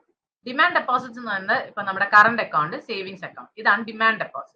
Time deposits എന്ന് പറയുന്നത് fixed അക്കൗണ്ടും recurring അക്കൗണ്ട്സും. Fixed account അറിയാലോ നമുക്ക്, നമ്മളൊരു ഫിക്സഡ് പീരീഡ് ഓഫ് ടൈമിനാണ് ഇടുന്നത്, ഒരു വർഷത്തേക്കാണ് പൈസ ഇടുന്നത്. അപ്പൊ അത്ര ആ ഒരു ടൈം, ആ ഒരു ഡ്യൂറേഷൻ ആണ് നമ്മൾ അത്ര ഇൻട്രസ്റ്റ് കിട്ടുന്നത്. അപ്പൊ കറണ്ട് അക്കൗണ്ട് നമ്മൾ അത്ര ഇൻട്രസ്റ്റ് റേറ്റ് കിട്ടത്തില്ല. ഫിക്സഡ് അക്കൗണ്ടിന് കിട്ടുന്ന അത്രയും ഇൻട്രസ്റ്റ് കറണ്ട് അക്കൗണ്ടിന് കിട്ടത്തില്ല. അപ്പൊ കറണ്ട് അക്കൗണ്ട്, സേവിങ്സ് അക്കൗണ്ട് നമ്മൾ പൈസ ഇടുന്നു, നമുക്ക് ഇഷ്ടമുള്ളപ്പോൾ തിരിച്ചെടുക്കുന്നു, വീണ്ടും പൈസ ഇടുന്നു, തിരിച്ചെടുക്കുന്നു, നമുക്ക് ഇഷ്ടമുള്ള പോലെ ചെയ്യാം. അത് ഡിമാൻഡ്, നമ്മുടെ ഡിമാൻഡ് അനുസരിച്ചിട്ടാണ്. അതേസമയം ടൈം ഡെപ്പോസിറ്റ്സ് എന്ന് പറയുന്നത് ഒരു പെർട്ടിക്കുലർ പീരീഡ് ഓഫ് ടൈം ഉണ്ട്. ഇപ്പൊ ഫിക്സഡ് അക്കൗണ്ടിന്റെ കേസ് ഞാൻ പറഞ്ഞത്, ഫിക്സഡ് അക്കൗണ്ട് നമുക്ക് ഫോർ എക്സാമ്പിൾ, ഇതൊക്കെ എക്സാമ്പിൾസ് ആണ്, 8% ആണ് ഇൻട്രസ്റ്റ് റേറ്റ് എന്ന് വെക്കുക. അപ്പൊ നമ്മൾ ഒരു വർഷത്തേക്കാണ് ഫിക്സഡ് ഇട്ട് 1 ലക്ഷം രൂപ ഒരു വർഷത്തേക്ക് 8% ഇൻട്രസ്റ്റ് റേറ്റിൽ നമ്മൾ ഫിക്സഡ് അക്കൗണ്ട് ഇടുന്നു. സോ വാട്ട് ഹാപ്പൻസ് ഇസ്, ഇപ്പോ 1 ഇയറിൽ നമ്മൾ 1 ഇയറിലേക്കാണല്ലോ ഇട്ടത്, പക്ഷെ ഒരു 6 മന്ത്സ് കഴിഞ്ഞപ്പോൾ ഒരു എമർജൻസി ഉണ്ടായി. സോ നമ്മൾ ഈ ഫിക്സഡ് ഡെപ്പോസിറ്റ് ക്ലോസ് ചെയ്യണം എന്ന് പറയുന്നു. സോ നമുക്ക് ക്ലോസ് ചെയ്ത് എടുക്കാൻ പറ്റും, എടുക്കാൻ പറ്റില്ല എന്നല്ല, ക്ലോസ് ചെയ്ത് എടുക്കാം. പക്ഷെ ദ തിങ് ഇസ്, നമുക്ക് അത്രയും, അതായത് നമ്മൾ 8% ഇൻട്രസ്റ്റ് റേറ്റ് കിട്ടത്തില്ല, അതിനേക്കാളും കുറവ് ഇൻട്രസ്റ്റ് റേറ്റിൽ. അതുപോലെ തന്നെ ബാങ്ക് ഒരു പെർട്ടിക്കുലർ എമൗണ്ട് ഓഫ് മണി അതിൽ നിന്ന് മാറ്റും, ലൈക്ക് പെനാലിറ്റി എന്നുള്ള ഫോമിൽ bank will take a little amount of money also. എന്നിട്ട് മാത്രമേ ബാക്കി നമുക്ക് കിട്ടത്തുള്ളൂ. ഓക്കെ, അതിനെയാണ് ടൈം ലയബിലിറ്റീസ് എന്ന് പറയുന്നത്. അതായത് ഇപ്പൊ നമ്മൾ ഒരു വർഷം കഴിഞ്ഞിട്ടാണ് ആ ഫിക്സഡ് ഡെപ്പോസിറ്റ് നിന്ന് കാശ് എടുക്കുന്നതെങ്കിൽ നമ്മുടെ ടെന്യൂർ ക്ലോസ് ചെയ്യാലോ. അപ്പൊ അത് കഴിഞ്ഞിട്ടാണ് ക്യാഷ് എടുക്കുന്നതെങ്കിൽ നമുക്ക് 8%, നമ്മൾ 8% ഇന്റർ റേറ്റിലാണ് ഇടുന്നതെങ്കിൽ അത്രയും റേറ്റ് തന്നെ നമുക്ക് കിട്ടും. ഓക്കെ, അതാണ് ടൈം ലയബിലിറ്റീസ് എന്ന് പറയുന്നത്. അപ്പം ഒരു ബാങ്കിൽ ഉണ്ടാവുന്ന 2 ടൈപ്പ് ഓഫ് ഡെപ്പോസിറ്റ്സ്, ആ ഡെപ്പോസിറ്റ്സിന് മൊത്തത്തിൽ കൂടെ ചേർത്തിട്ടാണ് net demand and time liabilities എന്ന് പറയുന്നത്. I think it's clear. ഇതെല്ലാം നെറ്റ് ഡിമാൻഡ് ആൻഡ് ടൈം ലയബിലിറ്റീസിൽ ഡിമാൻഡ് ഡെപ്പോസിറ്റ്സും ടൈം ഡെപ്പോസിറ്റ്സും രണ്ടും കൂടെ ജോയിൻ ചെയ്ത് വരും. എല്ലാം ഒരു ബാങ്കിലുള്ള എല്ലാ ഡെപ്പോസിറ്റ്സിനെയും കൂടെ ചേർത്തിട്ടാണ് net demand and time liabilities എന്ന് പറയുന്നത്. I think that's clear. അത് ക്ലിയർ ആണെങ്കിൽ ഒന്ന് എസ് ടൈപ്പ് ചെയ്യണം. ആൻഡ് നേരത്തെ മോർഗേജസിന്റെ കേസ് ചോദിച്ച ആളും if it is clear just give me an yes. വേറെ എന്തെങ്കിലും ഉണ്ടെങ്കിൽ ചോദിക്കാം കേട്ടോ. ആൻഡ് വൺ മോർ തിങ് ഒന്ന് ഓർത്ത് വെക്കേണ്ടതെന്ന് വെച്ചാൽ ഈ CRR SLRന്റെ കറന്റ് റേറ്റ്സ് ചിലപ്പോൾ മാറുന്നതാണ് എങ്കിൽ before exam just go through it. Like RBIന്റെ വെബ്സൈറ്റിൽ കറക്റ്റ് ഡേറ്റ്സ് തന്നിരിക്കും. അപ്പം അതൊന്ന് ജസ്റ്റ് ഒന്ന് നോക്കിയിട്ട് പോകണം. ലൈക്ക് ചിലപ്പോൾ questions will be like very direct. Current CRR ratio എത്രയാണ് എന്ന് ചോദിച്ചു കഴിഞ്ഞാൽ you will just have to remember it and you will get the mark. വേറെ like you don't have to think about it. And അങ്ങനെയൊന്നുമില്ല. You know it, answer അറിയാമെങ്കിൽ എഴുതുക, you will get the mark. അങ്ങനെ.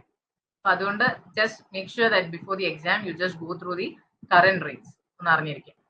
Extra points ഒക്കെ നോട്ടിലുണ്ടാവും. നോട്ടില് detailed ആയിട്ട് എല്ലാ കാര്യങ്ങളും ഉണ്ടാവും. പിന്നെ സ്ലൈഡ് ഇസ് ലൈക്ക് എന്താ പറയാ, ഭയങ്കര ഡീറ്റെയിൽഡ് ആയിട്ട് സ്ലൈഡിൽ പറഞ്ഞു കഴിഞ്ഞാൽ യു ബി ലൈക്ക് ഭയങ്കര ബോറിംഗ് ആയിരിക്കില്ലേ, ഭയങ്കര കൺജസ്റ്റഡ് ആയിട്ടിരിക്കും. അതുകൊണ്ട് സ്ലൈഡ് കുറച്ച് ചുരുക്കിയേ ഉള്ളൂ. But everything will be very well detailed in your notes.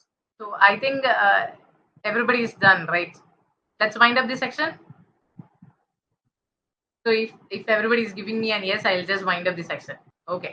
So thank you, everyone. So have a good, like it's already night. So, good night.